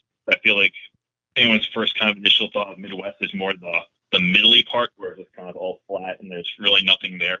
Which isn't to say there's tons of stuff in Wisconsin, but at least we have all the glacial geography that makes it so we're not flat. So. Well, I was going to wonder if you consider yourself like more of a Great Lakes state than a Midwest state. Yeah, if you're ethnically the descriptor, yeah, probably Great Lakes state over Midwest state, although I usually lump it all into Midwest. But then again, I feel like Midwest is one of the vaguer collections of U.S. geography. It kind of covers everything in the middle. Yeah, it's definitely a blanket term. How do you feel Ohio fits into the puzzle? There's a couple states that I think are essentially interchangeable, and Ohio's in that group, along with like an Idaho and really any state that's basically just kind of a square in the middle of the U.S. I probably couldn't tell you the difference between them. I remember that when filling out like the blank map of the United States and trying to name them all was a popular thing. I was 15 plus years ago. And I could never get those middle states because they're all just squares and they never really stood out to me. I always struggle with the really tiny ones in the Northeast. Those ones always get hard. That's the tricky ones for me. No idea there.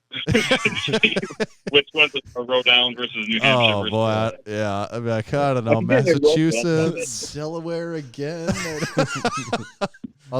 other Delaware.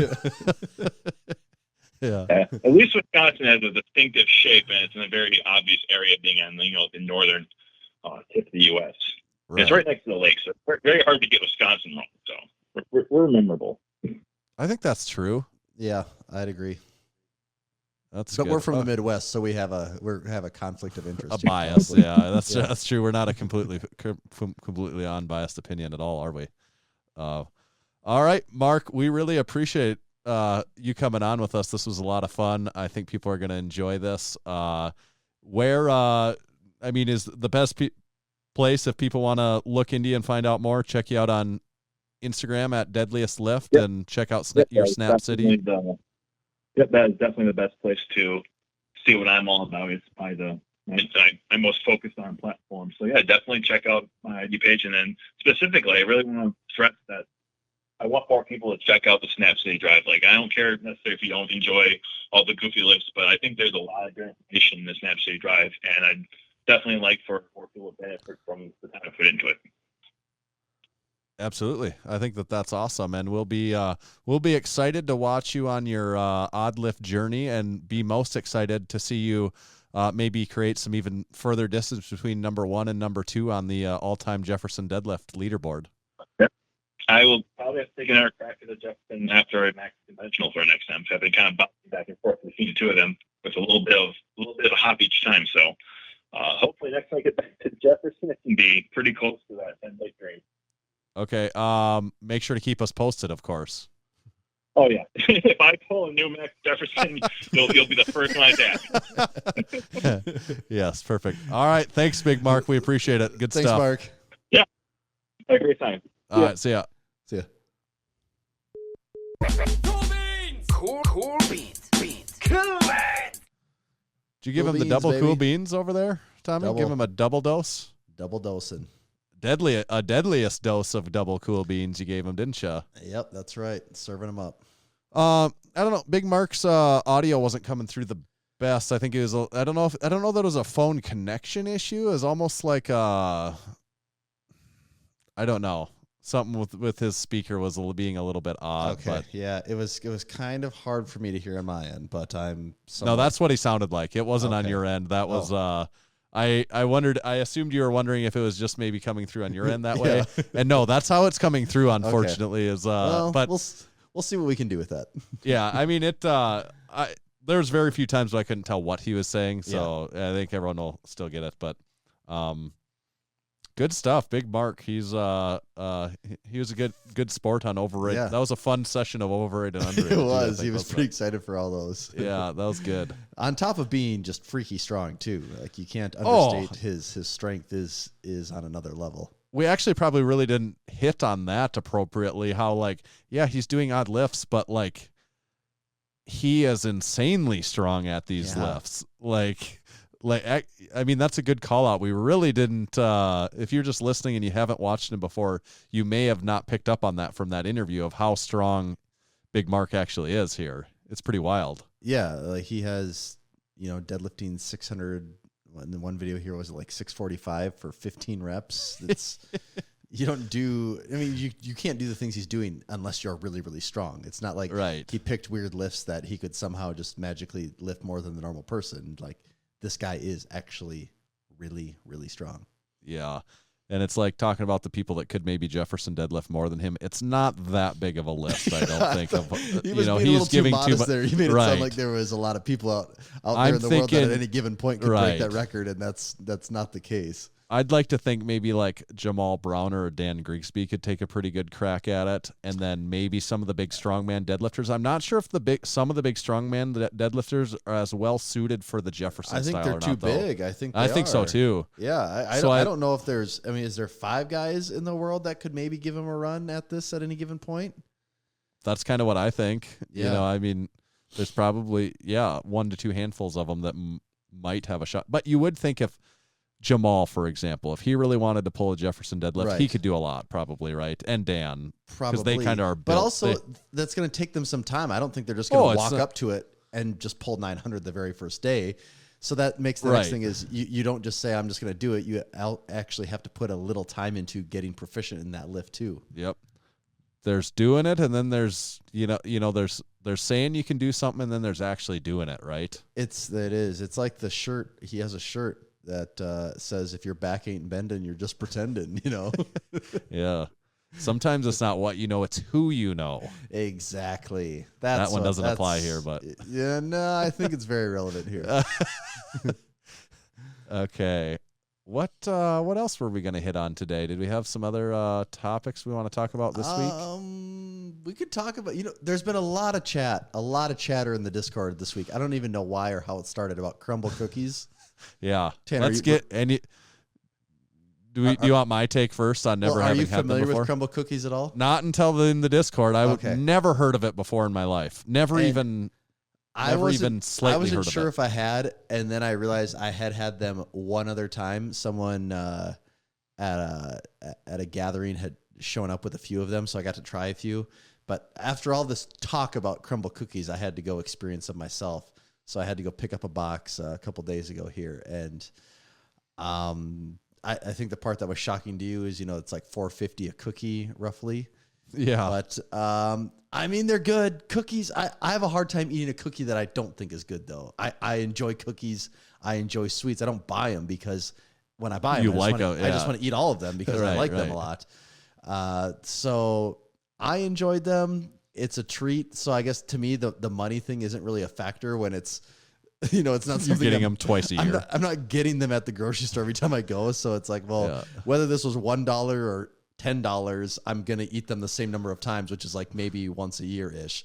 So the price isn't a factor. So I did enjoy them. They probably are overrated. Like, I mean, it's this big whole thing with the cookie, but they still are good. I liked them.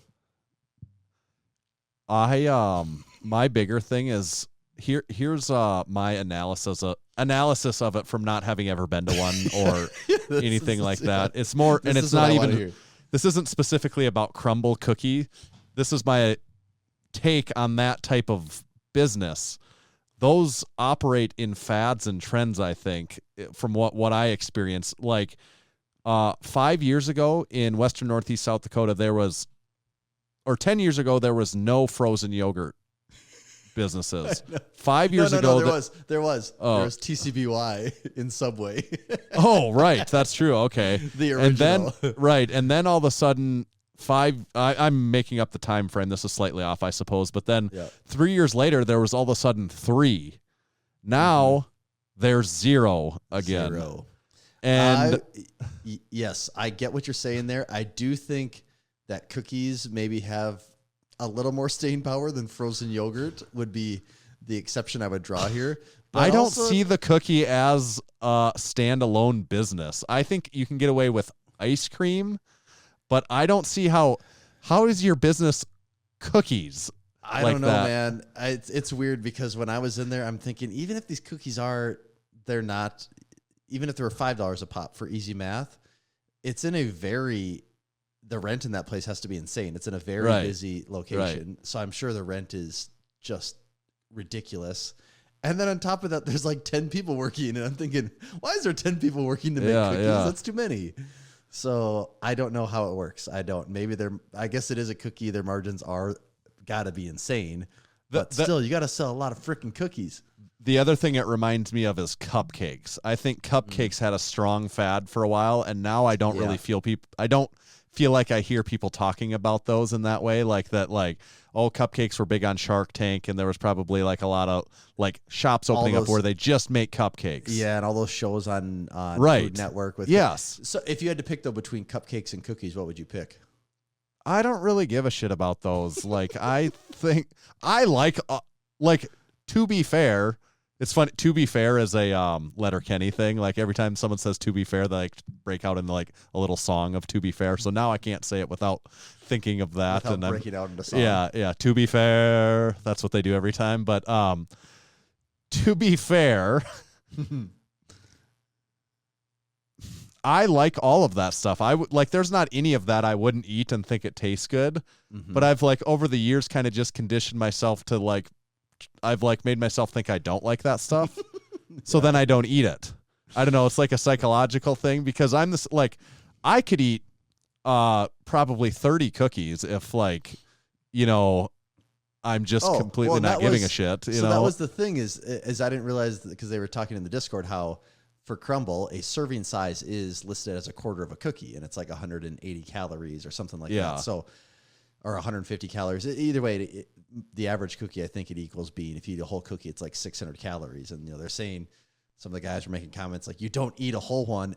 But I could easily eat like 3 of these. Like, it would be no problem. Right.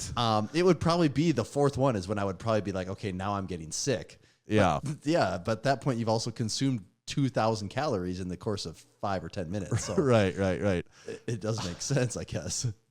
I'm not interested. I don't care about it. I don't care about like I'm more interested in the business model of like how long is that like in 6 years will crumble cookies be as popular as it is now? Like will there be as many? Will there be more stores, or will there be a third as many stores? Or I'm on their website. I'm on their website right now. Would you like to take a guess as to how many locations they have? Well, I just learned about them like this week, and apparently they're everywhere. So I'm gonna say that there's, let me formulate a guess. Are they pretty nationwide at this point, like west to east? Appear to be pretty nationwide at this point. And if you thought that like California has 50 of them, and some of the other states maybe have that, but South Dakota probably has 2. I'm gonna say that there's, I'll say there's 500 crumble stores. There's more than that. Under 1,000. Under 1,000. Okay, that's what I was thinking. 500 to 1,000. I'll say 750 crumble stores then. There are 701 crumble stores. Yeah, that's a lot of cookie stores. Yeah, that is. I think that this is not based in fact other than just my feeling about places like this. I bet they'll hit peak cookie stores and it'll go backwards and then it'll be the next freaking dessert that I just don't get like the exception to this the anomaly to this theory I think is coffee, because coffee has like completely like this own in America coffee is this completely separate thing that is larger than life at this point. And coffee is different because you can go in, you could have multiple coffees every day and not be overweight. I mean, a good chunk of people that drink coffee have multiple coffees every day and they're not overweight. If you had multiple crumble cookies every day, you would more than likely here's have another problems. example. Cinnabon. This reminds me of Cinnabon. Yeah, it does. You're right. That's a much more accurate comparison. Yeah, and it's the same. When's thing the last time you've been to a Cinnabon? Like whatever airport maybe had one, or the like. I mean, I've seen them at. I couldn't tell you the last time I ate. I could actually remember. The last time I had a Cinnabon was like July of 2020. I was in Fargo. And I was so hungry, and for whatever reason, it was a Cinnabon in the gas station in a truck stop, and I'm like, "Yep, I'm gonna do this right now." And I think I got just the little bites because even then, I'm like, I don't need this giant ass cinnamon roll at 2 PM. So I went with the little bites, and that was the last time I had one. Like and I love cinnamon rolls, caramel rolls, I love all that stuff, but I just don't see the need to get it when I'm on the go very often. Right. I eat a lot of food, so I can't really afford to eat a lot of shitty food like that because I'd be fat. Honestly, like I'd be like, and it's just easier not to start sometimes for me than it is to start and stop. That's my thing is why I just don't even want to. I just don't even buy it to bring it into my house because then I'm just like, well, okay, it's here. I gotta eat it. Sometimes it's like, let's just hurry up and eat it all so that like it's just. I can't have this mental weight bearing on me all the time. Let's just get it done with so we can all move on to the next thing here. That is how I think of it a lot of times. Yes. Yeah. So I'll be curious about it. I'm sure they're delicious, and I'm sure I would like them. But that's, I don't know. It's a weird business model in my mind, but that's obviously not the way that a majority of people think. So that isn't really all that relevant. Obviously not. Yeah. And slightly less fun news would be the price of eggs lately. I'm more interested in this. We've had this on the list for a while, and I wanted to talk about this because unlike cookies, I am a very large and loyal consumer of eggs. You put down a lot of eggs on a weekly basis. I do. And what I've found, unlike I am price sensitive when it comes to cookies. The more expensive cookies get, every bit that a cookie goes up in price, I'm going to want it that much less. I'm very sensitive to the price of a cookie. I have found I am not sensitive to the price of eggs, at least not to the point we've gotten yet, because they are not going to go away. When you say mentally you're sensitive, but not when it comes to actually buying, you're not sensitive to the price I'm not of it? actually stressing over it because it's not a choice, is the way I look at it even. It's just like, I'm eating those eggs no matter what. Yes, and I would actually say, as annoying as the price of eggs are, if all of the price of things were crazy, if the thing we had to complain about was the price of eggs, I'd say that's a great problem. Like my egg budget went up a couple of dollars each time. Like, have you seen what the price of like housing and cars and that? Because that's to the tune of thousands, if not tens or hundreds of thousands of dollars. Like eggs, yeah, sure, okay, be up for a couple bucks for a little while. But yeah. So I guess we buy the 18 packs usually, and they're now like over $8 a 18 pack. So I'm spending like, I have 6 eggs every morning. So that's 50 cents an egg now. So I'm having $3 worth an egg. And I was trying to, the other day in my mind, I was thinking, how expensive would eggs have to get for me to be like, maybe I'll eat less eggs? And if they went double what they're at now, so right now it's $8 for an 18 pack. I'll just say $9. Yeah, if they went to $1 an egg, I'd be like, damn, that's $6 a breakfast and just eggs. That's a lot because at that point it's more expensive than hamburger. Right.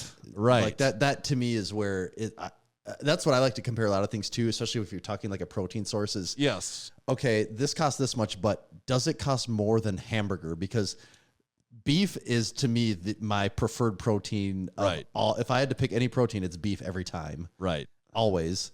And then eggs, depending on how I'm feeling, probably fall between number 2 and 4 on the list. Around chicken is always and, like last on the list. Pork. Chicken is my least favorite of the protein sources. It's probably would go beef, pork, beef, pork, eggs, and chicken would probably be, if you're saying like big protein sources, my favorite. How about there, tofu? No, I don't ever. It's not in the top 5. Yeah. No, it's not. It's not in the list. It's not. It's like, what's the price on that even? Nobody knows that. Yeah, I didn't think so. Yeah, I just assumed that. I could be wrong there because I don't shop tofu, but I'm just assuming that it's not priced nicely compared to other proteins on this list. it should be. It's soybeans, I think, it's beans, right? I don't really know what tofu is exactly made out of. I don't really know either. I think it's. I don't know. I think it's soybeans, but maybe I'm completely off on that. Boy, is this right here? Walmart.com. House of Tofu. 16 ounces, $1.78. That's is that really how cheap like that if is? it's made out of what is it made out of? Does it this says right here, ingredients: water, soybeans, calcium sulfate. Yeah. So 3 ounces, a serving of 3 ounces has 7 grams of protein. Yeah, because soybeans relative to other, animal protein is way cheaper. God, but $1.78. Wow, I did not realize tofu was. But have you ever eaten it No, before? I have not. Because it doesn't taste very good. Yeah, I'm assuming it's one of those foods that you have to is super dependent on your cooking method for how edible that is. My wife is a is a really good cook, and she can cook tofu in a way that I can eat it.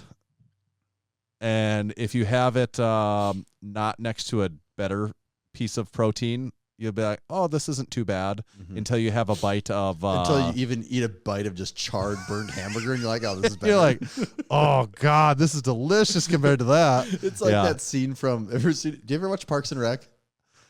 Oh, yeah. Yeah, I haven't seen them all. Where they're doing the like burger cook-off, and Rob Lowe's character, he goes and makes these crazy like tofu burgers. I think it's a tofu burger. Or maybe it could just be like actually it's probably like a bean patty or something. Yeah. And he does like all this work into it and makes it, and they're like, wow, this is actually really good.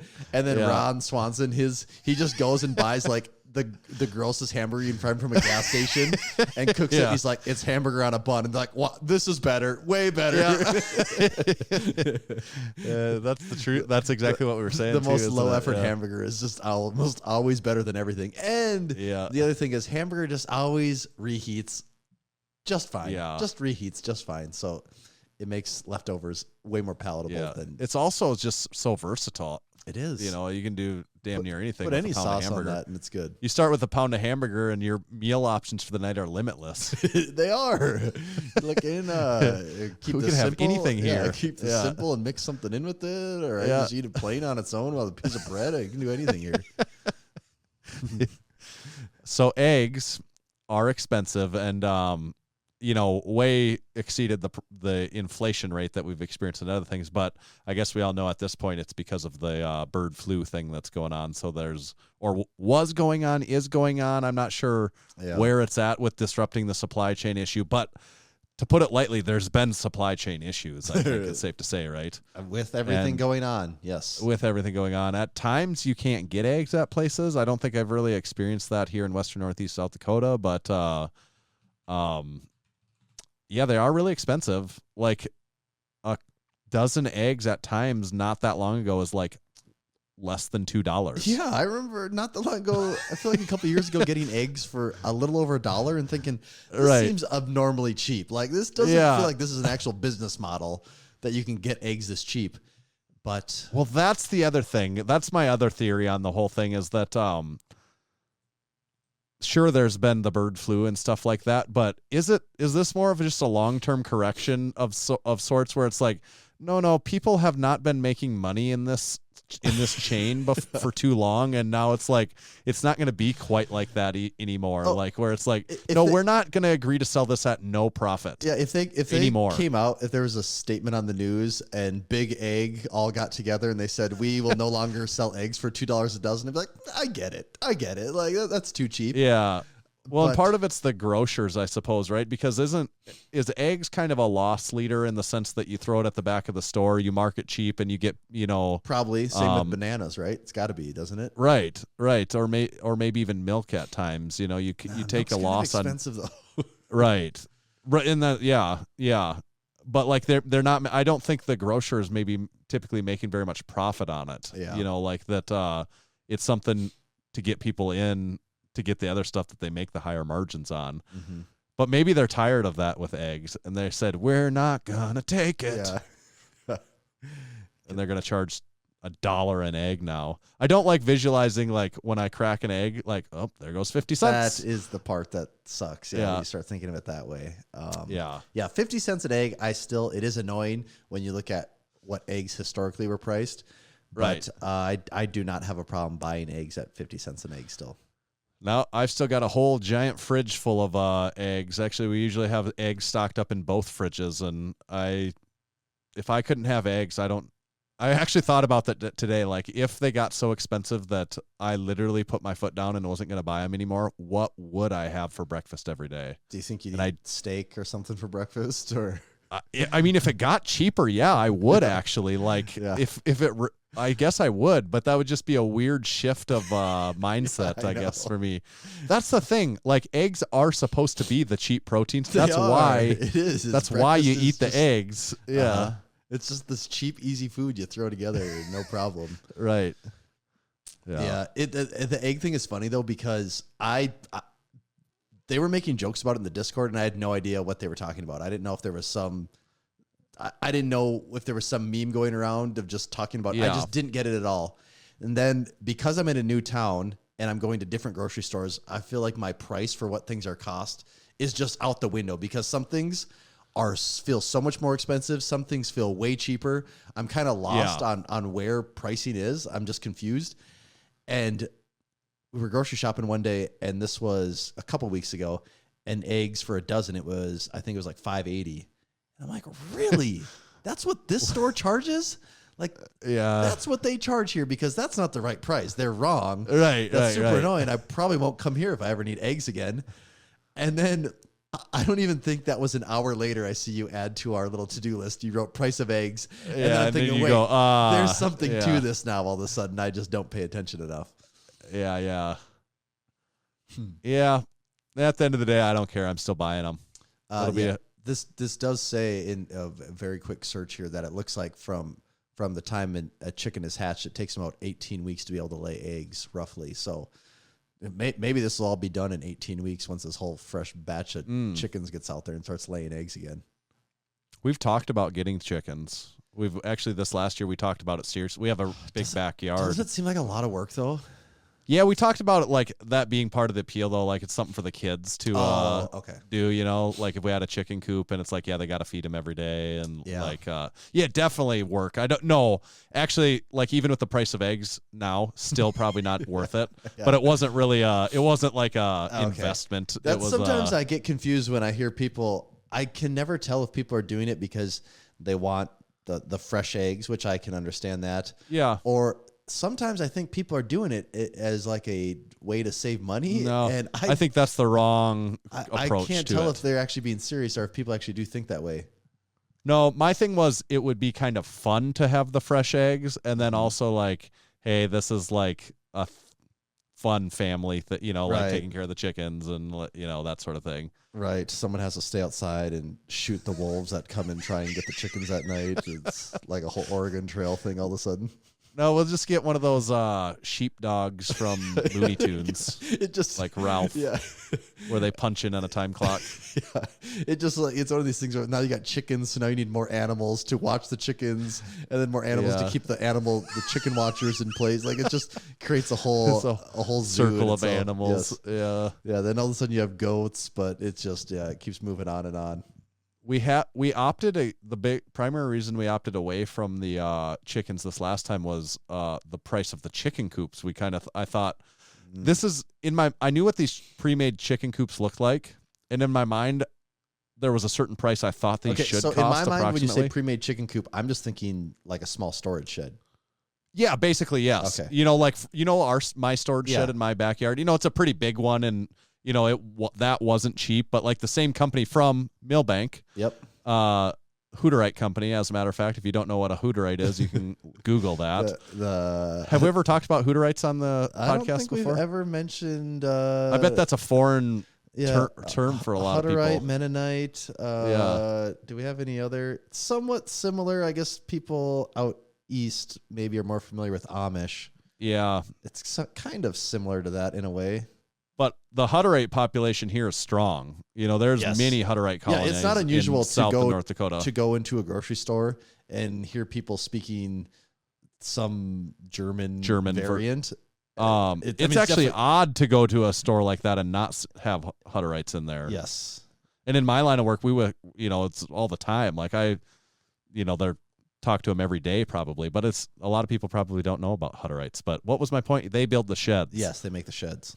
And they also make the chicken coops of comparable size, smaller than like it's the shed big we enough. have. Can you actually walk through it? Yeah, you might have to bend over in it and stuff like that. But yeah, good size. And I had an idea in my head of what I thought these cost, and they cost like 5 times what I thought they should cost. So that's when I was like, I'm assuming that number is many thousands then, right? Yeah. Well, I was prepared like, if they cost a couple $1,000, that could be a fun thing. And then if we can the whole thing in 2 years, so be it. But I was like, oh no, this is not a thing we're just going to casually get into. We better really know that we got to go all in. You got to be chicken Also, you people. could do the whole thing cheaper too. You wouldn't need that Right. substantial of a chicken coop and stuff. But then I'm like, well, if we're going to do it, I also don't want it to be a pain in the ass. The fence either, fell down again and the chickens got right. out. Like it's a daily occurrence. Yeah. It does make me wonder though, what did come first, the chicken or the egg? Classic question. It is real classic. I always seem to think, in my head, I think the egg. Egg makes sense. Something had to come out of an egg, right? But where did the egg come from, right? It's something that slightly resembled a chicken. You're right, yeah. That's true. That's just my personal theory. Have nothing to back this up with, but sounds like an evolution man over there. We're going to get into religion, politics, and science. Here we go. Well, we're basically talking about the economy already, so this might as well pile it all on. That actually, I don't have anything else to say about eggs or cookies. You're just going to leave it at that? Yep, I think that subject is closed. That's probably why those cookies cost so much is, eggs are needed to make the cookies. How good were the cookies, I guess? Like, how good were they? The best? Was it the best cookie you've ever had before? Well, because I feel like the discussion, it should be maybe the best cookie you've ever had before. See, I was actually thinking about this, and what makes it really hard for me to say, everyone knows how to make a chocolate chip cookie, right? Right. Or if they don't, they can look it up. But how many people would you say are actually good at making chocolate chip cookies? There's definitely a wide variety. All chocolate chip cookies, assuming they're not burnt, are good. But how often are you like, this is really like this not very different. often. Right, No. right. No. And then how many times have you bought chocolate chip cookies before? Well, not very often. Exactly. That's why when I started thinking, I'm like, I have so little to compare this to. I have a history. Was it better than like if you made them at home? I think so, because I'm not going to make good ones at home. Like I'm not, and they're big. They're big. Yeah. Every time if I'm going to make one or been around making them, they always end up kind of small, and then they're either too thick and then they're kind of dry, or I don't know, they end up too thin and they're crispy. How did it compare to Chewy Chips Ahoy cookies? I mean, I think they're better than that, because those are still. Well, we talked about this though. Those ones that you think are like made of clay or putty or something. I still think that they're made of like silly putty. You could press them onto a sheet of newspaper, and the ink from the paper will come with it, and you can transfer it on another piece of paper. That's what a Chewy Chips Ahoy cookie is. A Chewy Chips Ahoy cookie is what your kid made out of his Play-Doh set. It goes back in a container when you're done with it, and you seal it up. And then you cut it back into cookie sizes again. And it just, you can do that in perpetuity. It never changes. I just feel like that product does not exist, but Chewy Chips Ahoy are neither created nor destroyed. They only like change forms and like always come back to being a Chewy Chips Ahoy cookie. See, they're in the red package. I don't think they're that chewy, are they? We have to get some to try them sometime. Do some research here. So the original is blue. I'm looking at the picture of the package. The original is blue. Those are fairly crumbly. Oh, they're hard as a rock. Yeah, okay. I couldn't remember if I was thinking of those or is it Grandma's cookies? Is that what I'm thinking? In my mind, those are hard as a rock, and the chewy ones are soft like putty. There's no middle ground with Chips Ahoy. Do you remember? Are these still around? Are they in gas station Grandma's cookies? You know? I think so. Yeah. Okay. I feel like those were in vending machines everywhere when we were kids. Yeah. And those are really soft, right? I thought those were always pretty soft. Yeah. Those are sometimes things are artificially soft. Though. Well, yes. Like they're the soft for the sake of being soft, and I'm like, are we even dealing with a cookie anymore at a certain point? What is this? We're dealing with a certain level of putty here. Right. Yeah. It's the putty level is all off. It's not what you want in a cookie. Well, that's the other thing about cookies. There's a wide variety of what people think is of what a cookie really is too, right? Yeah. Like some people I think like a hard crunchy cookie. I think like they think it's like a biscuit. Well, there is, but that's a certain style of cookie, you know? I think there's a time and place for all of that. But if I had to pick like my perfect chocolate chip cookie, I'd be hard pressed to say chalky and crumbly is my preferred texture. Yeah. I think I'd go more towards the ooey gooey side of the scale than chalky crumbly, I think. What about you go to Walmart, you buy it in that clear plastic sugar thing. The frosting cookies? Well, the frosting ones, but also they sell a chocolate chip one too. I think those are like pretty they're good. all exactly the same size. Yeah, and I think those are pretty good. I don't mind those. I like they're those. They're pretty a lot. thin. Actually, they're fairly soft. Yeah, I think that's a tasty cookie. I do think the crumble ones are better than that. And okay. To me, those cookies are always really good. Same thing with those sugar cookies at Walmart or any grocery store. You know, they're just these tiny white little circular cookies. And then they have that like inch thick of frosting, bright colored frosting on the top. And they're super, super soft. I always thought those were pretty good. That's not I don't really like the frosting cookies. Yeah, that's not like my favorite cookie, though. I'd pick a lot of cookies before I'd pick that. But what about Keebler Elf? It's the fudge cookie where that's the vanilla colored. They're like about that tall and about that wide, and like it's a vanilla one on each side, and they have like chocolate in the middle. Keebler Elves fudge cookies. The EL those fudge. are good. Yeah, is that what they are called? Yeah. I have not had those. I had to look up the picture here. I have not had those in probably 10 plus years. I haven't either, but those were good. I'd have a hard time even telling you what those actually even taste like, to be honest. Yeah, and they got the little elf imprinted on the cookie itself. Yeah, those are pretty cool. I'm a big dunker of dunker into milk, and I would dump those into milk all day. Yeah. No dunking. No dunking is going on. Yeah, when the cookie is big involved. Dunker. I what are those called? EL fudge? Yeah, it says EL fudge. Okay. I know this isn't the first time we've talked about cookies, but yeah, we've definitely discussed it before. Yeah. You know, if I ever make it out to the Ohio Pie Co., they also have Ohio Cookie Co. in there too. Yeah. I would try theirs. I'm sure. But there again, I'd be much more interested in the pizza than I would. cookies. But if I'm there, if I go there, I'm going to go all out. I'm going to when in Rome, put as much food down as possible. Like, right. You have all this pizza. I want all of it, and then I also want to try all the cookies too. So it's going to be. I'm going to go nuts. And sometimes you just need that juxtaposition to finish off the meal. That's right. That's what the dessert's for. You just got to deliver yourself the kill shot and put yourself out of your own misery. Now I'm really sick. I couldn't have eaten one more tiny bite of pizza, but I could have 3 cookies. Yeah. Like if pizza even touches my mouth, I will puke. But now it's time for cookies. That's how I'm going to do that if I ever get there. Yeah, that's going to go. That reminds me, make sure to head over to SPUD-Ink-Straps and get yourself some of their products. They've got the belt squat belt there. We use it on our belt squat machine at Massenomics Gym.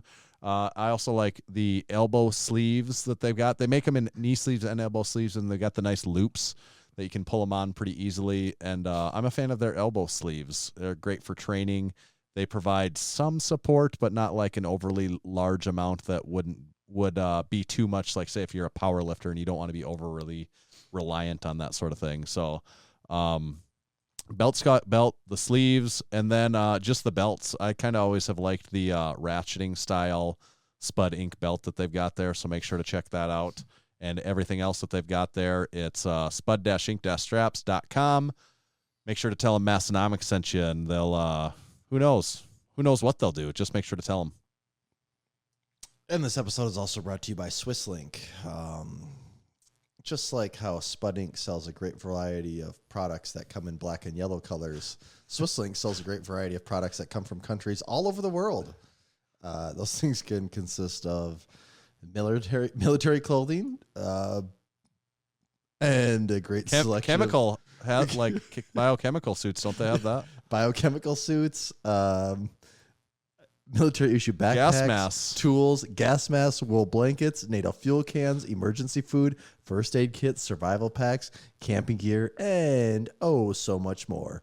SwissLink's unrivaled collection and dedication to quality customer service sets them apart from the rest. Basically, if you want anything that was associated with the military in any country, anywhere in the world, they're your place to go to. At any point in time, for any price, and for any reason, SwissLink has it. Treat yourself to the real thing with authentic military surplus and save.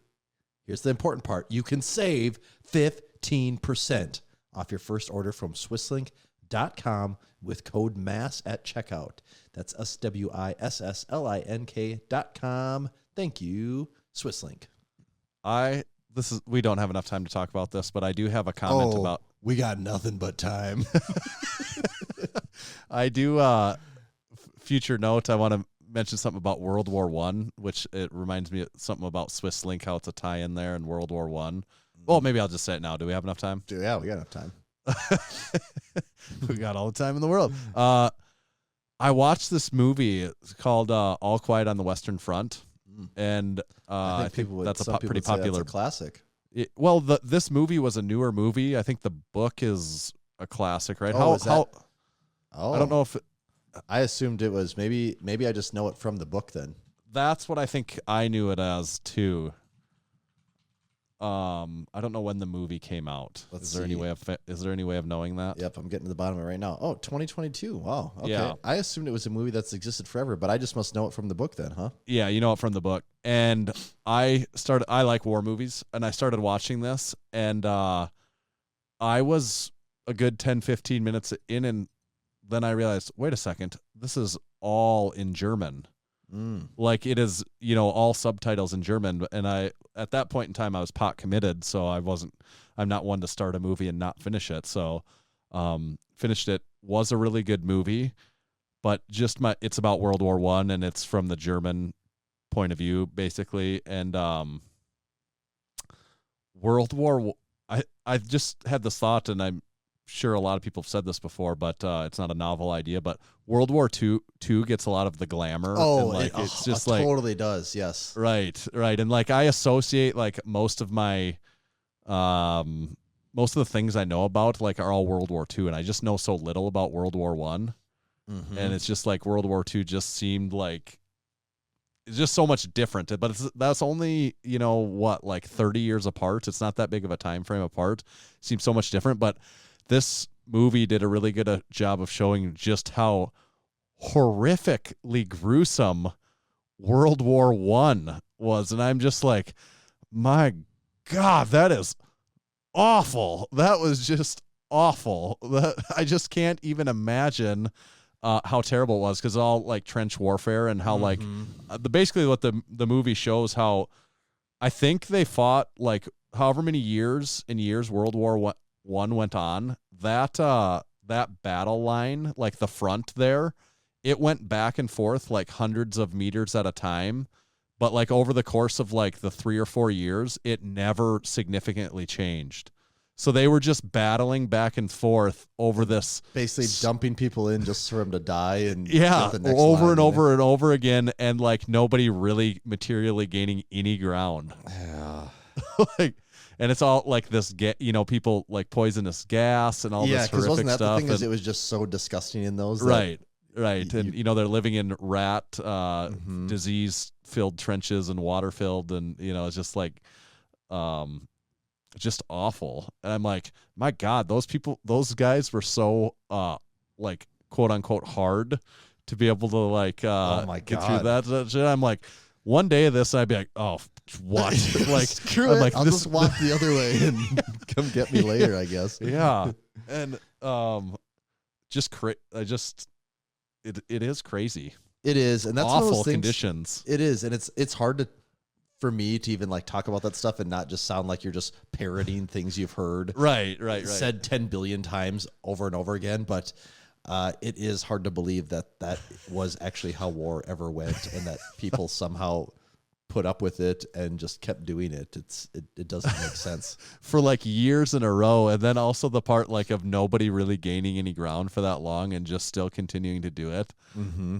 Like, you're just like, what is going on here? Yeah. Why is this, like, why are we doing this?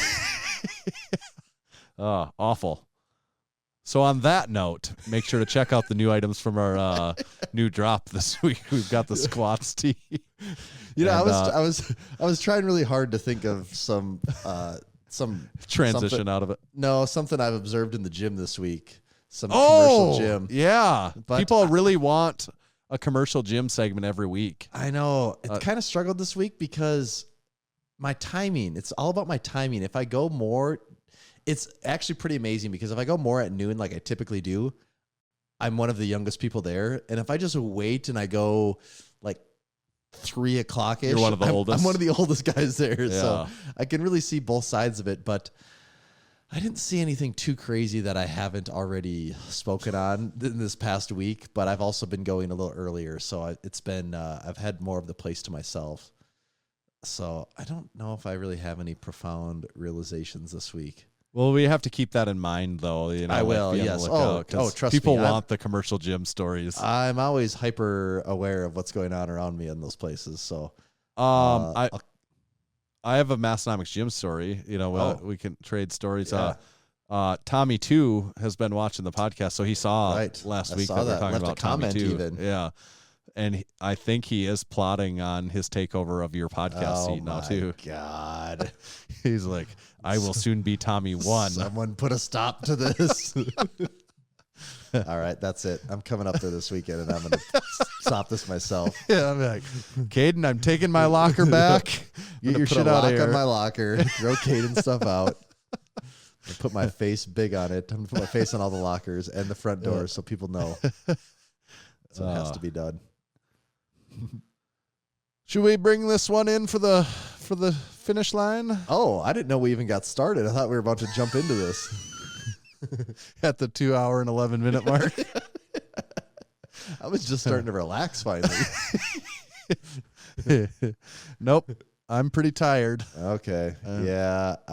I'll be very tired tomorrow too. So we've been putting in a lot of Massenomics work though. I mean, we have. God, we have so much to talk about here, and we haven't talked about this week we did a shitload of stuff for the Arnold. Yes, we are in full Arnold prep. Would you say that the package is coming together nicely?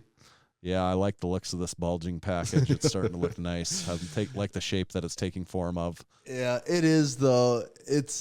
You can't. My anxiety's coming down after this. Today, honestly, you can't understate how much work it actually is, though. How much planning. No. If you want it to be, you can show up with no planning. You're just going to have kind of a shitty Arnold. But if you want to make the most of it and make sales and make money and have it be a good time, there's a lot of planning that goes into it. Luckily, we basically have the template made.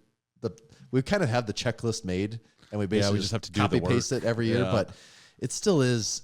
I mean, there's still a lot of discussion that needs to happen, and what's best here. And when you start looking at reorders versus restocks versus going away versus new items, there's a lot of units on the line. You could say that's true. The unit. The big unit, Randy Johnson. Could be a bodybuilder name. Yeah, I'm surprised there has to be someone named the unit, right? I would think so. Gotta be. I mean, it already has unit in the package. The 50% of it is right there. It has the. You know, yeah, after that, all right, true. give them a word. That's Any the word hard in there. part. You can put anything after that. Yeah. We should make a game like it's and then the street that you grew up on, and that's your bodybuilder. You know, like have you ever seen those things? It's yeah, it's like and then the street you whatever. grew up on, and your dog's name, and that's your porn star name. And that's your bodybuilding nickname. What would yours be? Well, the street I grew up on doesn't work good because I grew up on 7th Street, so the 7th doesn't sound quite as nice as. Yeah. Trying to think if I've actually lived anywhere for the. Man, I've lived on a lot. All numbers. Pretty much all numbers. Trying to think of J. The J. Yeah. Still doesn't. There you go. Still doesn't. That's a start. It's got to start. Yeah, we might have to refine that one a little bit. Yeah. Okay. There's something there. Yeah. It's not good, but there's something there. Tommy, where do they find you at? You can find me at Tomahawk_D. You got the nice setup behind you this week. It's evolved a little bit farther. Yeah. I still think we think we need to do the tour here soon. It's evolved the more. shelf tour. Well, next week I'll get a drink spotter. It'll be with me or on the shelf behind me. Maybe get a little pennant flag, one of these spots too. So it's a work in progress, you know. Every little week. Whip, work in progress. Yeah, that's right. And you can follow me at Tanner_Baird, but just make sure to follow Massenomics at Massenomics. See ya.